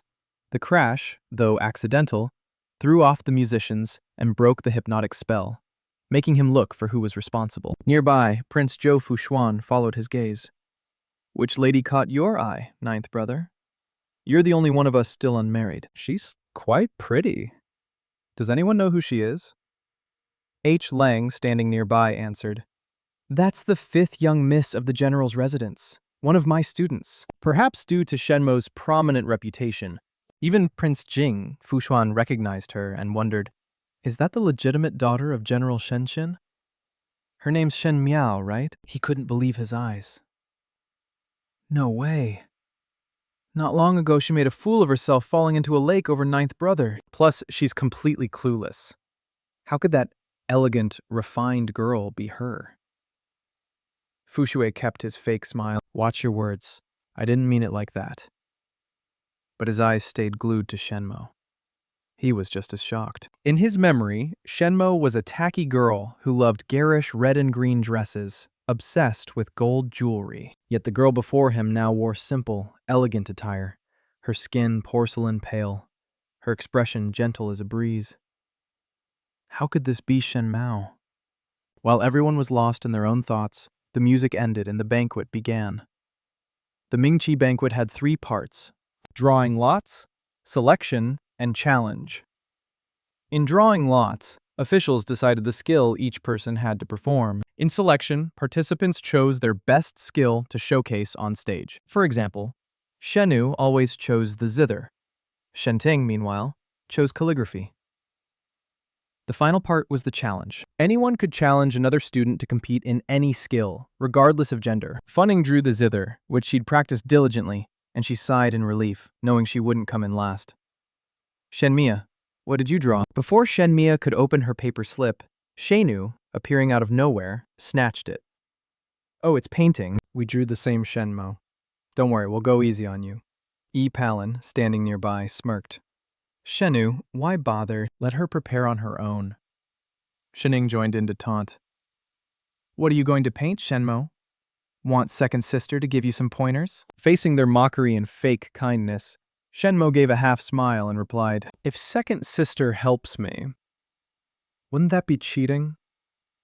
Cheaters get kicked out of the banquet. Are you willing to go that far for me? Her cold words made Sheena's expression shift. Knowing the consequences, Shen Yui forced a smile and put the paper down, not daring to overstep. Funing loudly mocked her, making those around look at her differently. She's quite the performer. Aren't they all from the Shen family? Why the discord? Is something going on in their household? Shenu, still young, didn't know how to handle the situation. She looked at Shen Miao desperately, hoping for rescue, but Shenmo acted as if she didn't notice. Second sister, shouldn't you focus on your own painting? Don't worry about me. Feeling the mocking gazes around her, Shenhua suppressed her anger and hissed. In that case, I'm really looking forward to your stellar performance. Then she stormed off, fuming. Soon, the banquet officially began. The first category was the zither. Luckily, all the other girls who drew zither were mediocre, and Fu Ning easily took first place. The second category was chess, and Yeppen won. The third category was calligraphy, where Shenning's group competed. The competition was fierce, and no one knew the winner until the final moment. Finally, it was Shenmia's group's turn painting. 5 people were assigned the theme of chrysanthemums. In the men's section, Suming Lang tugged at his brother's sleeve, excited. "Big brother, look! That pretty sister is here too!" "I bet she'll win." Suming Fun was puzzled, not understanding why his little brother was so taken with Shenmo, known for being foolish. Shen Yue, still bitter from Shenmia's earlier humiliation, pretended to be kind to her. Seeing Shino's confidence, she felt almost afraid. Fan Lu, standing nearby, sneered and asked, "Shen Yue, what are you saying? Confident? Does she have some trick up her sleeve?" Another girl, Xiaoyang gleefully recalled. Last year, Shenmo drew zither and snapped a string, so this year they hoped she wouldn't break her brush while painting. Qing Qing snapped irritably. "What are you all chattering about? If you want to fight, do it on stage, so everyone can see your true colors." Xiao Yan and the others fell silent, though clearly unhappy. Before taking the stage, Shenu couldn't resist one last jab. "Shenmia, hold back. I'll be waiting." Shenmia replied coldly. "I won't." On stage, all eyes were on Shenmo. People wondered if she had truly changed. She looked so composed today. She actually seemed like she knew what she was doing. No way. It's just an act. See, she didn't even think before starting to paint. The way she sat back straight, every movement, it reminded him of someone. The current empress, ruling the 6 palaces. Shen Miao painted with a steady hand until she finished. Shen Yu was stunned. Shen Miao hadn't made a single mistake. This new Shenmo made her uneasy. Shen Mia didn't give her a chance to probe. She left the stage and found a quiet corner. "Gu," she ordered her maid, "find a way to deliver this to the second young master of the Prime Minister Dianjuna's household." Gu, now trusting her mistress's judgment, took the paper without question and left. Shen Mia returned to her seat, her gaze seeking Pang in the distance. "Sorry, Pang," she thought. "I'll have to use you to shake the solid foundation of the Mingqi imperial family. After all, you owe me." Pang seemed to sense her stare and looked up, meeting her appraising gaze again. He was utterly confused. How could someone change so completely? Was this really Shen Miao? Fu Ning, seeing her return, complained, "Where were you? They announced the results. I got first in zither, and Shensheng got second in calligraphy. They're about to announce your painting group's results now." Shen was confident in her painting. She'd studied the judges' preferences and was certain first place was hers. As soon as the results were announced, she'd go mock Shen Miao. But when the judge declared Shenmo the winner of the painting category, her smile froze on her face. She turned to her mother in disbelief, her voice trembling. "Who did he say won?" The women's section buzzed with whispers. Shenmo took first place. The men's section was equally shocked. Hai Lin, who admired Shenu, grabbed a classmate, asking, "Shenmo, you're kidding. Did I hear wrong, or did that old man read it wrong?" Zuming Lang gleefully tugged his brother's sleeve. "See, big brother? I knew she'd win." As the chatter continued, the judges displayed the paintings for everyone to see. Fan Liu and Zhao Yan's paintings lacked originality. Qinqing's was more creative, but lacked depth. I don't get why this only got second place. Then, 2 servants unfurled Shenmia's scroll, and the hall fell silent.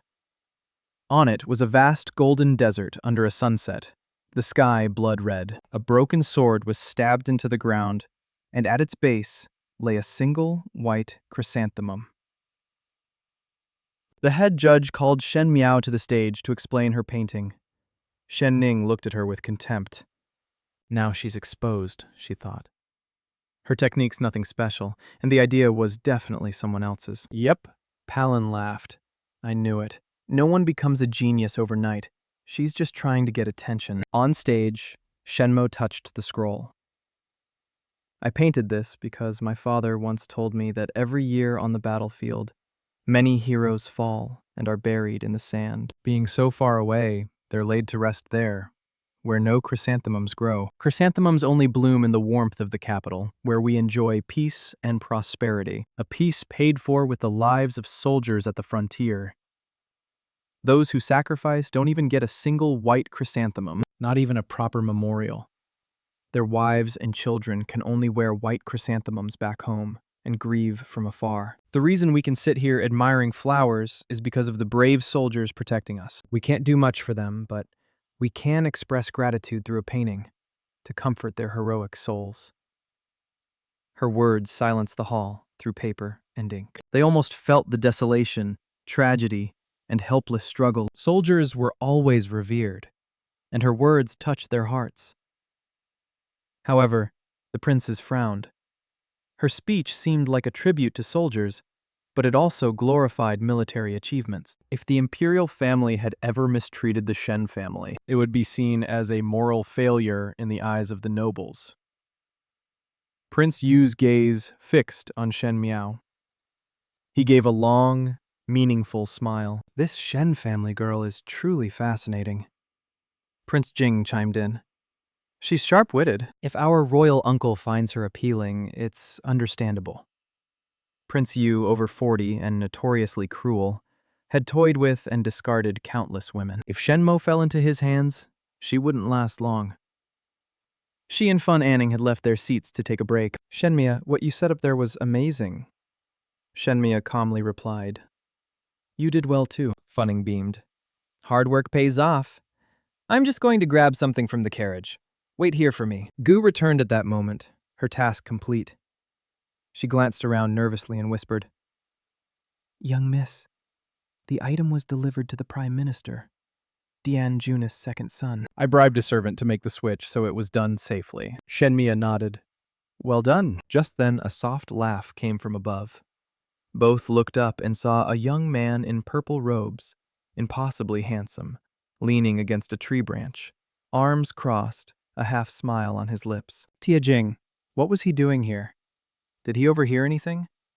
Ji Jing Sing's sudden appearance after her exchange with Gayu put Shenmia on high alert. She turned and ordered Gu to go to the edge of the grove, keeping watch with Jing Jie to ensure no one disturbed them. Gu hesitated, uneasy about leaving her mistress alone with a stranger, but Shenmia knew Ya Jing wasn't here for idle chatter. He was young, but sharp, hard to deceive. She spoke with sudden authority. Go. Gu didn't dare argue and withdrew. Shenmia looked up at Xia Jing. Does young Marcus have something to say? Xie Jing Sing's eyes gleamed with mischief. Prince Yu is looking for a new consort. Seems that old cripple's got his eye on you. Shenmia's expression didn't change. And seeing her composure, Xi Jing's lips curved into a smile, both charming and meaningful. So you already knew, not worried about your own problems, but awfully concerned about the second young master of the Prime Minister, Dian Juni. He pulled a few sheets of paper from his robe. Shenmo's face darkened. She lunged to grab them, but he held them out of reach, clearly enjoying her frustration. Her voice sharpened. Young Marquis, isn't this a bit much? Xia Jingxing waved the papers, his smile teasing. You're awfully protective of a piece of paper. What's your connection to the second young master of the Dian Juni family? Helping him out of some special friendship or Shen family girl? Are you scheming something? Facing the cunning Xia Jing, Shenmo's face was a stone mask. Her gaze locked on the papers in Zijing's hand, her heart sinking. It was the treatise on legal reform, a document she'd recreated from memory. In her past life, Pang had used this treatise to win Fu Shui's favor and become his advisor. Now, before Pang could showcase his talent, she would cut off that path forever, ensuring he never served the imperial family. That's why she had Gayu deliver it to Gao Yan, the second son of the Prime Minister, Dian Juni. The Diani family was one of the most prominent, newly elevated noble clans, and both sons were closely watched. Gao Yan was less talented than his older brother, Gao Jin, but he was arrogant and petty. If she could place a useless troublemaker like him in court to oppose Fu Shui, it would be an entertaining spectacle. Removing a key asset of Fu Shuyi's and replacing it with an incompetent saboteur was a brilliant plan. But Zijing's interference had thrown her strategy into chaos. It was infuriating. Shenmia's expression flickered briefly, but she said nothing. Zijin Singh finally smiled. You don't need to look at me with such hatred.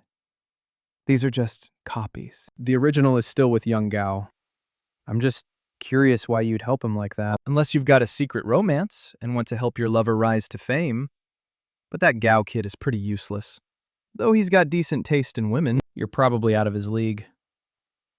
Or maybe you're trying to help the Diani family, but helping the useless Gao Yan instead of Gao Jin seems malicious. Xia Jingxing's smile was sly, but his words hit the mark. Shen, family girl, do you have a grudge against the Dianjuni clan? Shenmia looked at the young man before her. Someone so exceptional, yet fated to die young. Such a pity. A flicker of sympathy crossed her eyes, but her voice was even when she spoke. Shi Jing's gaze sharpened. You're playing a very roundabout game. All this just to push Gao Yan into an official position. Are you trying to throw the Mingqi court into chaos? Shenmia sighed, looking straight at the young marquis. She said the Zi and Shen families had never interfered with each other. She wasn't targeting the Marquis Ding's household, and life was short. Though the Zi family might see the Shens as enemies now, one day they could face a common foe. Si Jingsing had met countless people, but none surprised him like the girl before him. He raised an eyebrow. Are you proposing we work together? Yes, she replied calmly. He nodded. So, the Shen family has a smart one after all. If that's the case, go ahead with your plan. I'll watch the show today. Don't disappoint me. He turned to leave. Wait, Shenmia called. He paused without turning. What? Your two half-brothers are competing in the banquet today, she said bluntly. You're just going to let them be? She recalled that in her past life, Shi Jingxing skipped the banquet, letting his two half-bros steal the spotlight.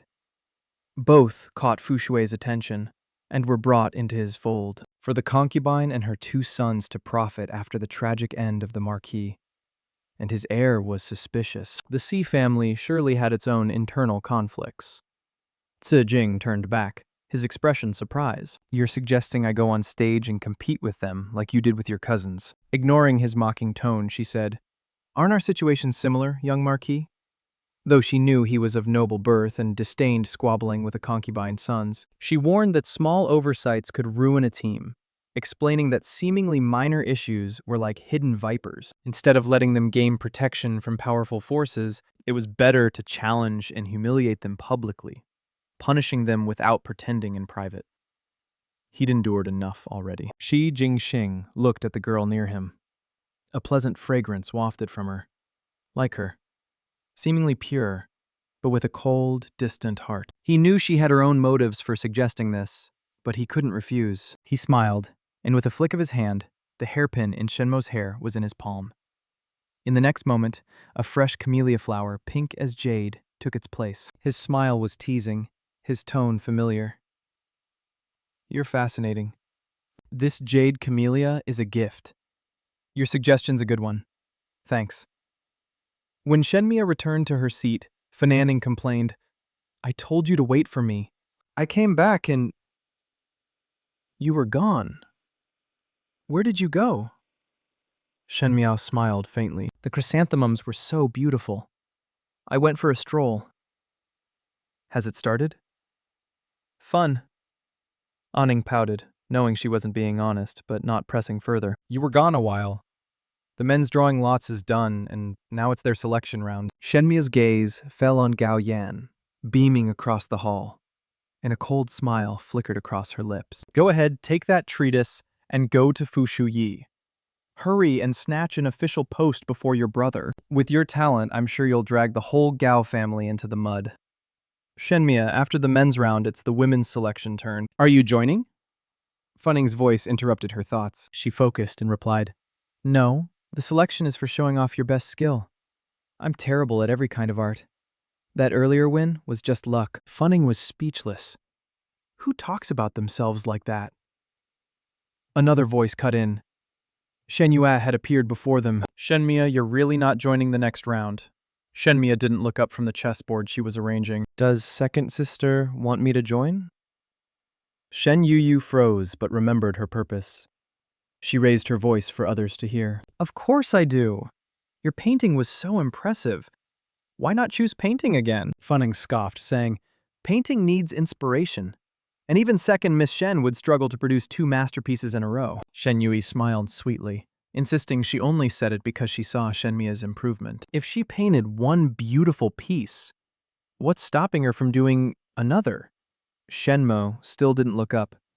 She placed a chest piece in the board's center. I'm not interested. Thanks for your concern, second sister. Shenhua hadn't expected Shenmo to brush her off so publicly. Unable to press further, she returned to her seat.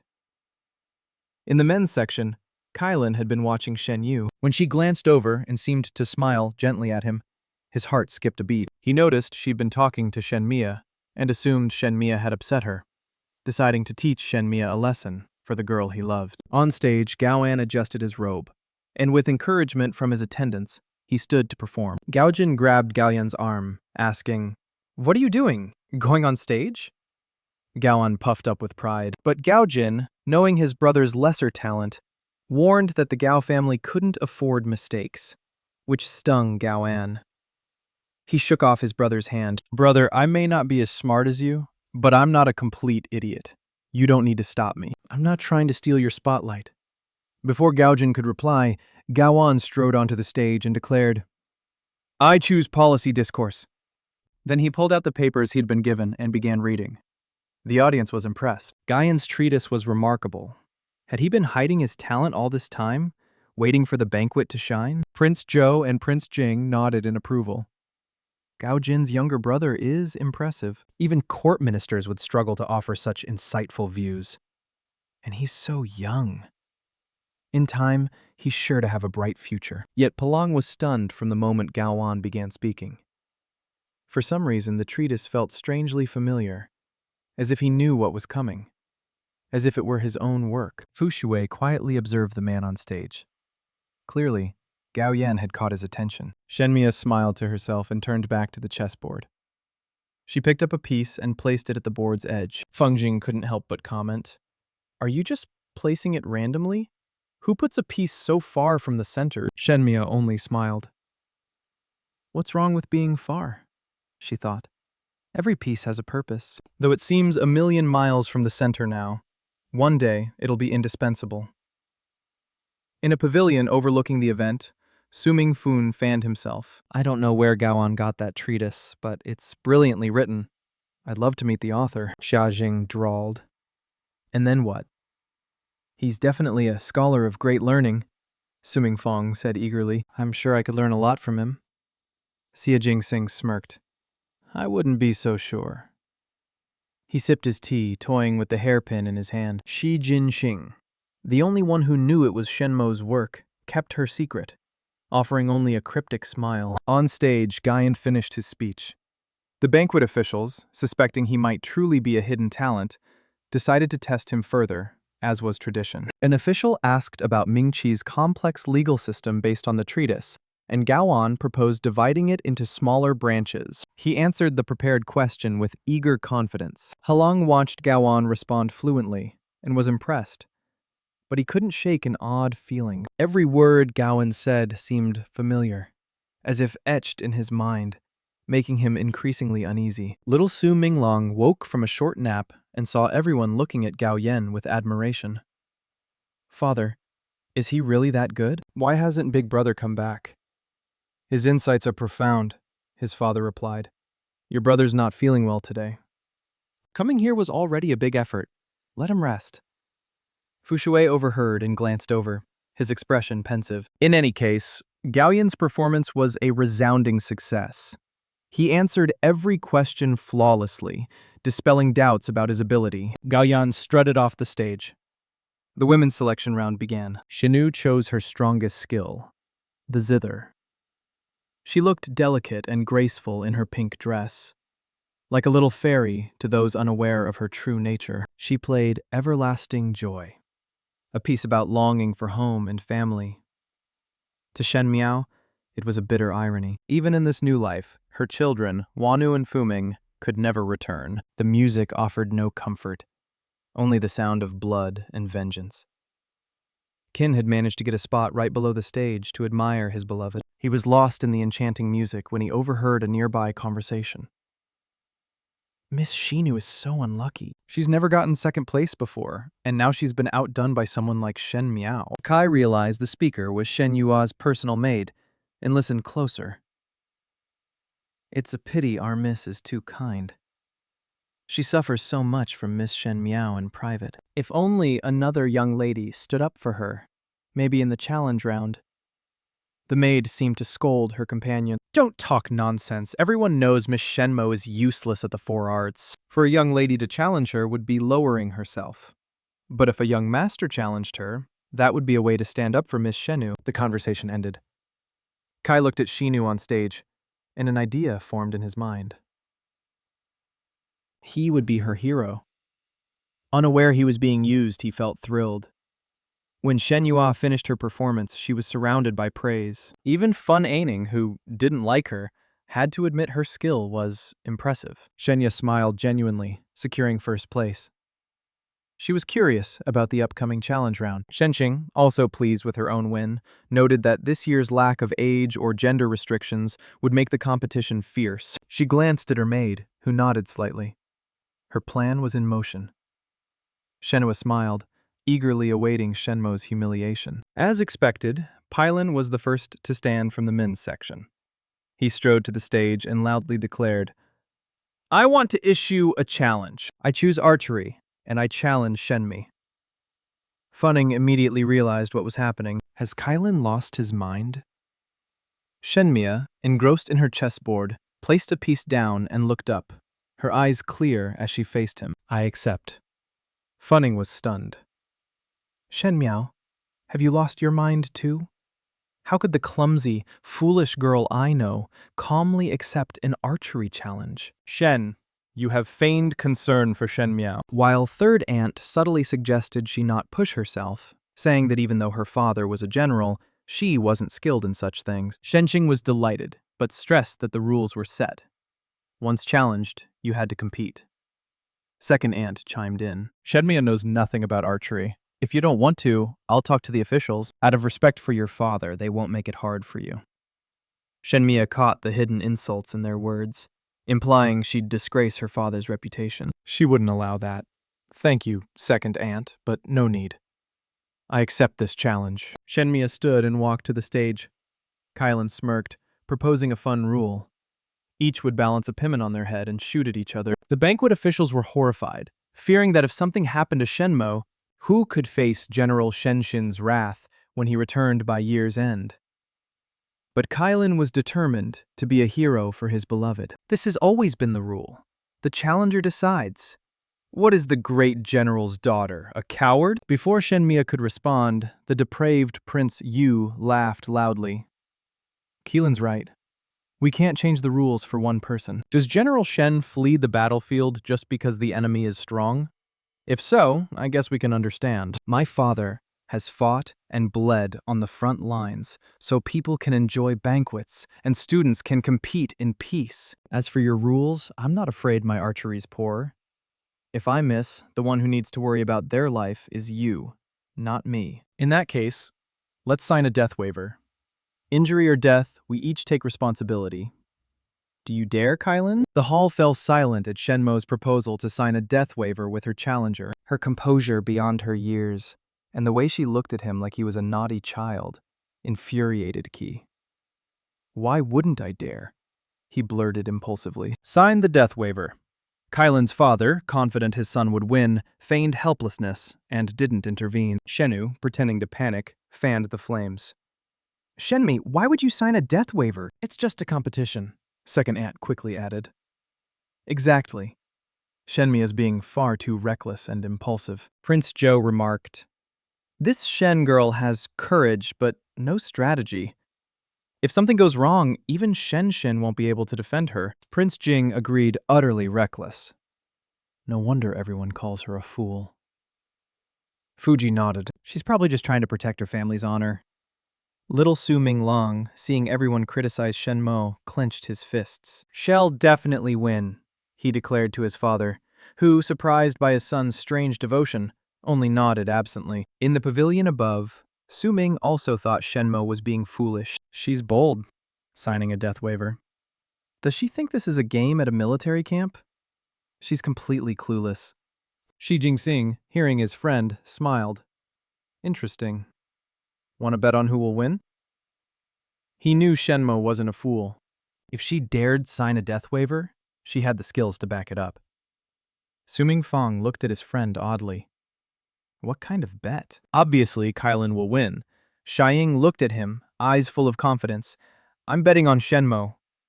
On stage, preparations began. As they were about to sign the waiver, Kylan, despite his bravado, started to feel nervous. Not afraid I'll miss on my first shot? He asked. If I'm scared you'll hit me on your second shot, I just need to make sure I injure you on my first, Shenmo replied coldly. Everyone knows you're an excellent archer, young Master Kai. If you miss, it could only be on purpose. Me? I know nothing about archery. If I miss, it's expected. To avoid being hit by me on your second shot, you could kill me with your first. But I'm still standing here. Do you dare kill me? Her words infuriated him. If a girl wasn't afraid, how could he? A man backed down. Talk all you want. We'll see who's the real archer out there. Don't get so scared you wet your pants later, he shouted back. He grabbed his bow and faced Shin Mao, who stood calmly 9 feet away. Not every girl could stand motionless before a man with a bow and arrow. Her words echoed in his ears. I'm standing here. Do you dare kill me? His hands began to shake. The calmer she was, the more afraid he became. His first arrow flew, but it wobbled in the air and fell short, not even grazing her skirt. The second arrow landed at her feet. The third brushed past her hair, but never came close to the Pimin. After 3 shots, the hall erupted in laughter. Hi, Lin. Are you getting weak? You usually hit targets from 30 feet, and today you can't manage 9. Shenmia removed the Pimin from her head, adjusted her hair, and smiled. Now my turn. Those 3 simple words carried a chilling weight. Prince Zhou and Prince Jing exchanged glances, realizing they'd both been wrong. With that courage and poise, she wasn't a fool. Someone had deliberately tarnished her reputation. Prince Jing smiled at Fu Yi, regretting it now. 9th brother. A woman that remarkable. Why did you reject her? Fu Yi replied. She's a beauty, but not the one my heart desires. Yet deep down, he felt uneasy. He didn't regret his choice, but Shen Miao today was a thorn in his side. Had she been pretending to be a fool all along just to make him underestimate her? Prince Yu's leerous gaze fixed on Shen Mia's figure. What a captivating creature. I wonder what she tastes like. In the pavilion, Zijing propped his chin, looking relaxed. You lost. Su Ming was stunned, but caught something in his friend's expression. Unbelievable. You knew this would happen, didn't you? Fine, a bet's a bet. What's my penalty? Sin's smile was devilish. Your penalty is to dig up that ancient wine jar you've buried for years and celebrate with me when this is over. Su Ming laughed loudly. You're ruthless, but what are we celebrating? Is there some happy occasion? Shi Jing stood to leave. You'll see soon enough. Something very worth celebrating. On stage, Kylan's hands trembled as he placed the Pimin on his head. Have you ever practiced archery? He asked. Shenmo smiled at him. Never. This is my first time touching a bow, but with 3 arrows, I'm sure I'll figure it out. Kylan's father panicked. Miss Shen, my son was just being playful. I apologize on his behalf. Don't take it seriously. You've never shot a bow. If something happens, it won't benefit you either. Lord Kai, I just wagered my life moments ago. Now it's your son's turn. The death waiver is clear. You set the rules, and now you want to back out? Is this how all Mingqi officials behave? Her sharp words turned a personal dispute into a matter of national honor. The official sweated coldly, speechless. Shenmue knocked an arrow, drew the bow, and shot all in one fluid, practiced motion, looking like a seasoned archer. I asked you earlier. I'm standing here. Do you dare kill me?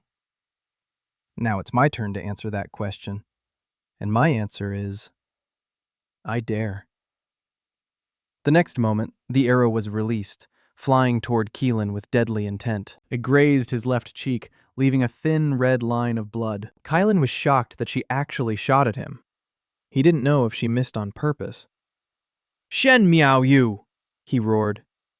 Before he could finish, the second arrow whizzed by, perfectly grazing his right cheek. Now he had a matching pair of cuts. Second aunt was horrified that Shenmue injured the Kai family's young master, while the woman beside her added that Shenmue was unusual. No ordinary girl would dare do this, worrying about the consequences with court officials. Third, Aunt seized the chance. From the way she held the bow, she clearly knew what she was doing. She did it on purpose for revenge. Now she's really made enemies. Shen Yu was secretly thrilled. It would be perfect if Shen Miao actually killed him. She'd become a murderer. Her reputation ruined forever. No one would marry her. Poor Kylan, eager to defend his beloved, had no idea she wanted him dead. He'd been completely set up. The stinging pain on his cheeks made him not just angry, but terrified. What was she planning? He realized Shen Miao was unhinged, capable of anything. Shenmue didn't answer him. Instead, she declared, "One arrow left." The hall held its breath. Kai saw the arrow aimed at his head and his legs began to shake. Now he was truly scared. He was about to beg for mercy when she released the bow ring. The arrow shot forward, aimed straight at his forehead. It pierced the pimin, and Keelan, with a terrified scream, dropped to his knees. Then he collapsed to the ground, sobbing in fear. Shenmue picked up the arrow and the skewered pimin, held them up, and calmly smiled. "You lost." Highland couldn't speak. He scrambled to his feet and fled the stage in humiliation. A banquet official approached her, astonished. "Miss Shen, have you practiced archery before?" Shenmue tilted her head, a memory from her past life flashing through her mind. It was her first year as a hostage in Qin. The princess and princesses there had used this very game to humiliate her. Then she practiced every night in her room until she could hit the target every time. But during the day, she deliberately missed. When she became the target, arrows struck her hair, clothes, and skin, and she could only grit her teeth to survive and see her children again.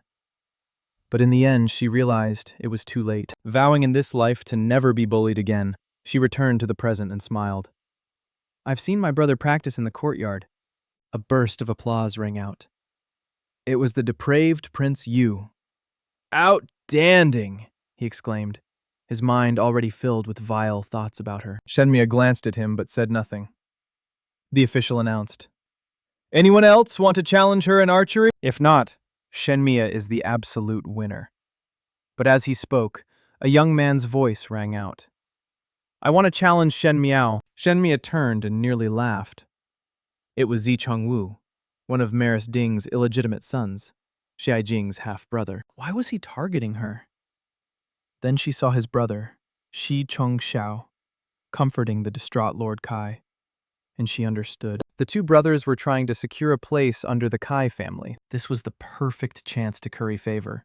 In her past life, these two had sided with consort Mei and relentlessly bullied her children. As Shenmue was about to accept, Shi Jingxing appeared, mocking his brothers for daring to challenge a young girl without first practicing with their elder brother, and challenged them to teach them a lesson about cowardice and disgracing the family. He glanced at Shenmue, telling her to step down, but she stood still, staring, realizing she'd hoped he'd show up, but not in this way, as if rescuing her. Si Cheng-woo's plan was ruined by his elder brother's arrival. A man who never attended banquets and was on another level. Big brother, I don't think that's a good idea, Si Jingsing smiled. Why not? Or do you think Shen Mo is a worthier opponent than me? A warrior challenging a defenseless girl and scorning his own brother. I don't get it. But this girl's pretty too. If you're picking opponents based on looks, I guess it makes sense. The girls in the audience boiled with jealousy. Is young Marquess C blind? How could he call Shenmia pretty? She must have bewitched him. Shenmia's so shameless. First obsessed with Prince Ding, now targeting young Maris C. Si Cheng-woo's hope of using Shen Mia to win over the Kai family vanished. He had no choice but to face his brother. Since Big Brother said so, how can I refuse? Sijing gave him no room to complain. One's not enough.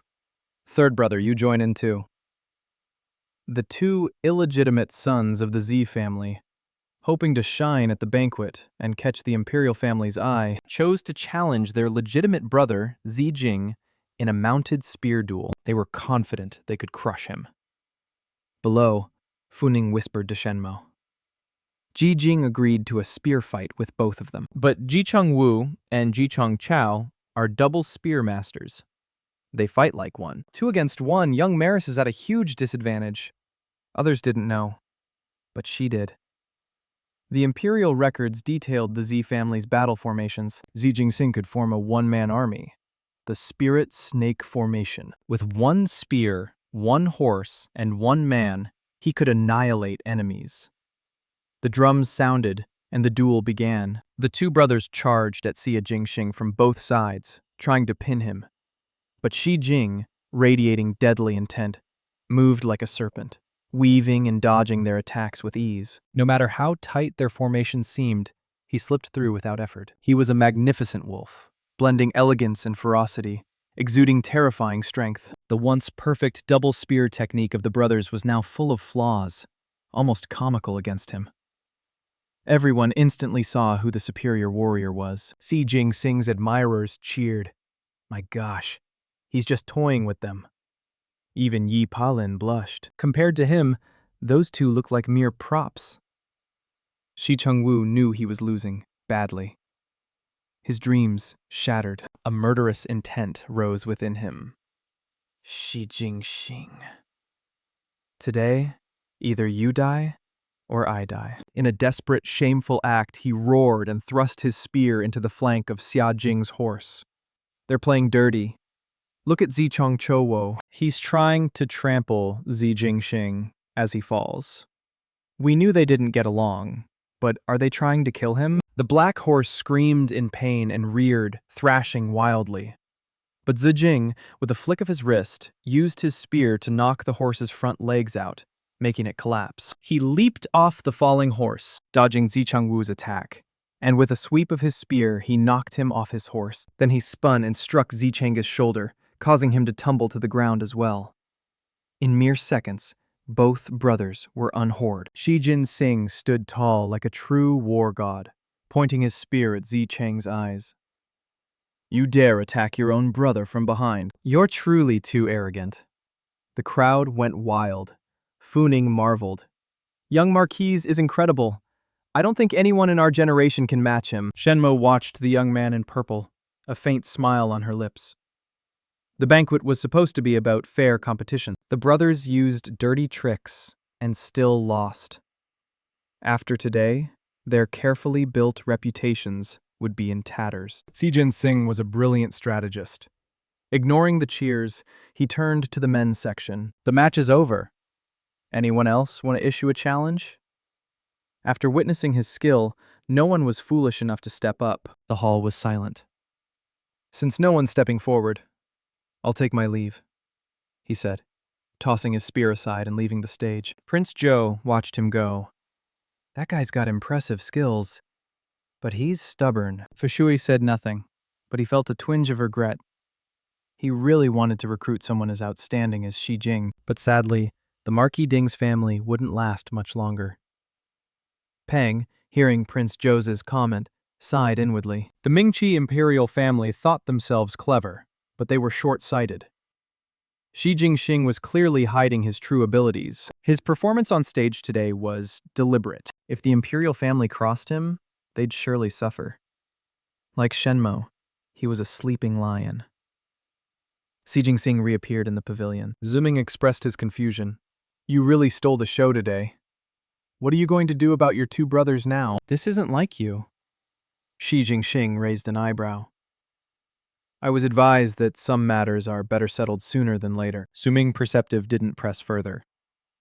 That young lady you saved seems to be in trouble. Xi Jinping's gaze drifted to the women's section, where second aunt was eagerly accepting an invitation from a servant. His Highness is too kind. I'm truly grateful. She told Shenmia to thank Prince Yu, causing Shenmo to catch the gleeful looks from Shennu and Shenqing. A cold smile flickered across Shenmia's lips, her eyes flashing with a dark resolve. Even so, she said in a sweet tone that she would thank Prince Yu properly. Xi Jinping didn't miss the fire in her eyes, and felt a thrill of anticipation. This'll be interesting. After returning to the residence, they went straight to old Madam to discuss matters. You made quite an impression at the banquet today. Even Prince Yu took notice. Since he sent an invitation, it means he's interested. The Shen family might soon have a princess consort. Old Madam, unaware of Prince Usu's depravity, thought this was good. Though she was still displeased with her temperament, how could she be a princess consort? The eldest or second miss would be better suited. Second aunt quickly interjected, emphasizing that Prince Yu, though widowed and older, knew how to cherish women and was a prince. Having him as family would benefit Shenqing, and whatever happened to Shenmo, Prince Yu would compensate the family. Her intent was clear. She was willing to sacrifice Shenmo for her children's future. Old Madam was satisfied and asked about matchmaking. Second aunt smiled, saying it was early, so they should let them get close and develop feelings before discussing marriage. Old Madam understood, guessing Prince Yu only wanted a fling, not to marry her as a formal consort. She smiled, agreeing to let Shenmo get close to Prince Yu, avoiding force to prevent angering her father when he returned. That night, Shenmia was in her room preparing to write. Seeing her sigh, Gayu tried to comfort her. Don't worry, young miss. If Prince Yu really has bad intentions, well, protect you with our lives. If there's no other way, your father still has friends in the capital. Shen Miao shook her head. Prince Yu is royalty. No matter how good those friendships are, no one would dare oppose the imperial family to protect me. Jingxi suggested, should we write to the general? He's busy with the war, but the young master has no orders. He could return to the capital without penalty and protect you. Shenmo shook her head again. Even if Big Brother rode day and night, it would take over a month to get here. Do you think they'd wait that long? Don't worry. I have a plan. I won't let myself be manipulated like in my past life, she thought. Prince is royalty. He'll be my first target. She glanced out the window and saw the plump silhouette of Guimo lurking outside, eavesdropping. Shenmia clenched her fists. It was time to clean out the rot in her own backyard. The next day at Bang House, a notorious den of vice, Prince Yu impatiently asked his guard, have you arranged things with the Shen family? Your Highness, everything's set with Second Madam. The Shen ladies will visit Wulong Temple to offer incense in 3 days. 3 days? Prince Yu grumbled, his face darkening. After a moment, he said, prepare everything. It's been a while since I found someone this intriguing. His words were overheard by 2 men in a private room across the hall. Gao Yang looked at Xi Jinping with amusement. Seems the young lady you saved is in trouble again. Xia Jinping, in his usual purple robes, replied lazily, the Shen family's a tall tree catching the wind. This is Shen Xin's own doing. It's just a challenge. Sooner or later, no one will protect them. Gao Yang's expression turned serious. See? Why'd you injure your brothers at the banquet? If the mountain won't come to me, I'll go to the mountain. Gao Yang blinked, then grinned slightly. Fine. I'm just here to watch you, not stop you. But 3 days from now, don't you have to go to Wulong Temple to investigate something? Maybe you'll get another chance to play hero. Jing Sing thought of the girl with sharp, blazing eyes and smiled. Gaoyang. After the banquet, students at Guangwen Academy treated the new Shenmo with a mix of fear and respect. Those who once mocked her now kept their distance, especially Qin, traumatized, who fled at the sight of her. Fun, adding found it hilarious. I didn't expect that bully to be so scared of you. By the way, Shenmia feigned interest. Where'd you hear that? I overheard my parents talking, but I guess everyone would favor young Maris. After all, he's Princess Yukin's son. Shenmiao suspected there was more to it, but she kept her thoughts to herself. She saw Pang surrounded by students, and her expression hardened. Though he hadn't presented the treatise on legal reform at the banquet, he was still a major threat. She had to be cautious and ensure he never joined Fu Shui's side. For now, she lacked the power to quietly eliminate him, so she needed another way. On the way back, the carriage stopped at a bakery on the capital's busiest street. Guy happily hopped out to buy Shino's favorite pastries.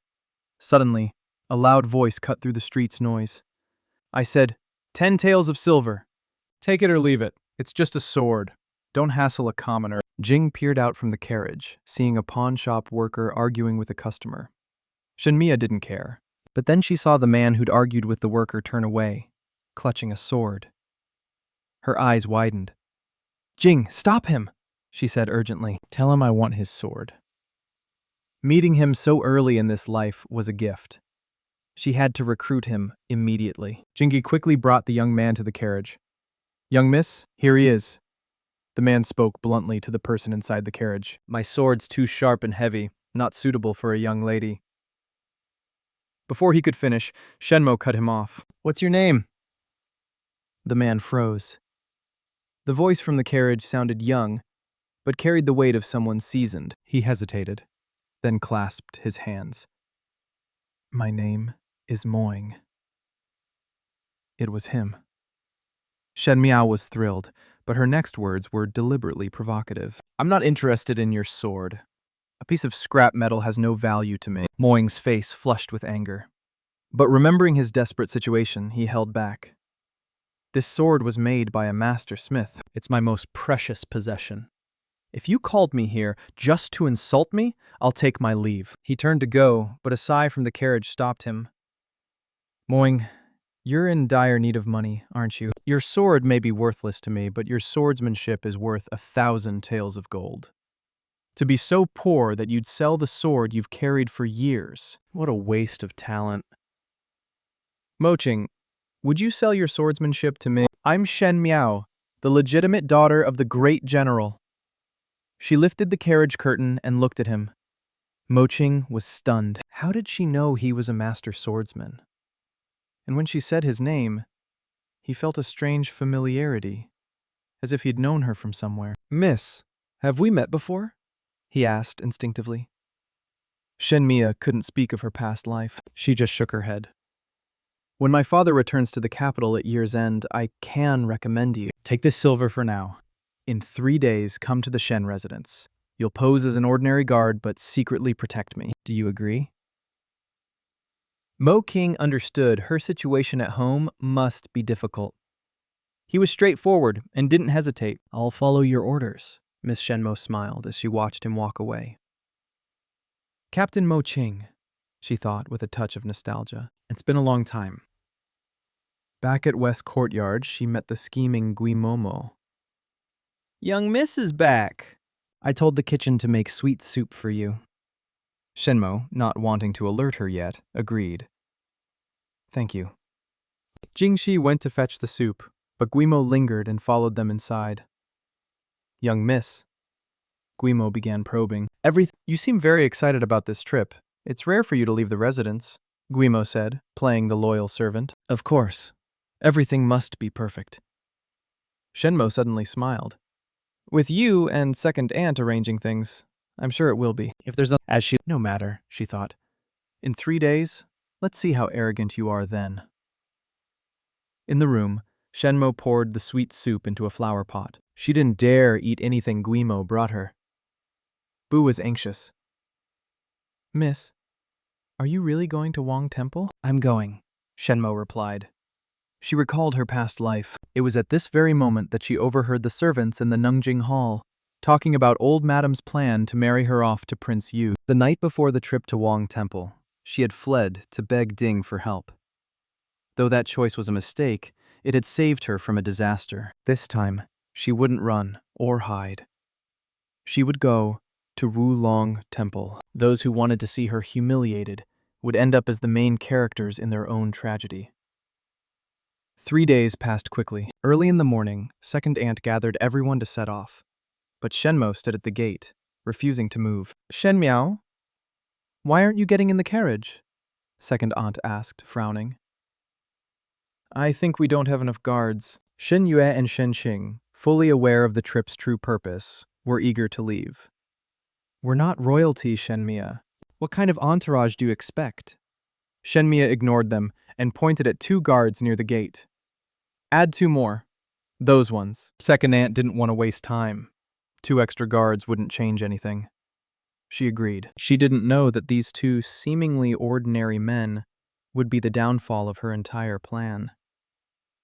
With Moing now by her side, Shenmo smiled. Thank you, Second Aunt. She climbed into the carriage. They traveled all day and reached Wulong Temple at sunset. Shen Qing, seeing the deserted path, was about to complain when Second Aunt shot her a warning glance. This place seems quiet, but the Buddha here is very sacred. Be sincere when you offer incense. They met the head monk who assigned them rooms. Here are the keys to your rooms. Find the one that matches the symbol on the key. When it was Shen Mao's turn, there were no keys left for the South Wing rooms. A middle-aged monk beside the head said, My apologies. There are no rooms left in the South Wing. If the young lady doesn't mind, we have a room in the North Tower. Everyone looked at Shen Mao. She knew this was part of their plan. She smiled. Actually, I do mind. This temple doesn't seem crowded. How can an entire wing be full? The head monk gave an awkward laugh. We may not have many guests, but we have many monks. Shenmia feigned fear. But I'm scared to stay alone. Why don't you join me in the North Tower, Second Aunt? Second Aunt's face darkened. Shenmio used to be easy to fool. Now she was getting harder to handle.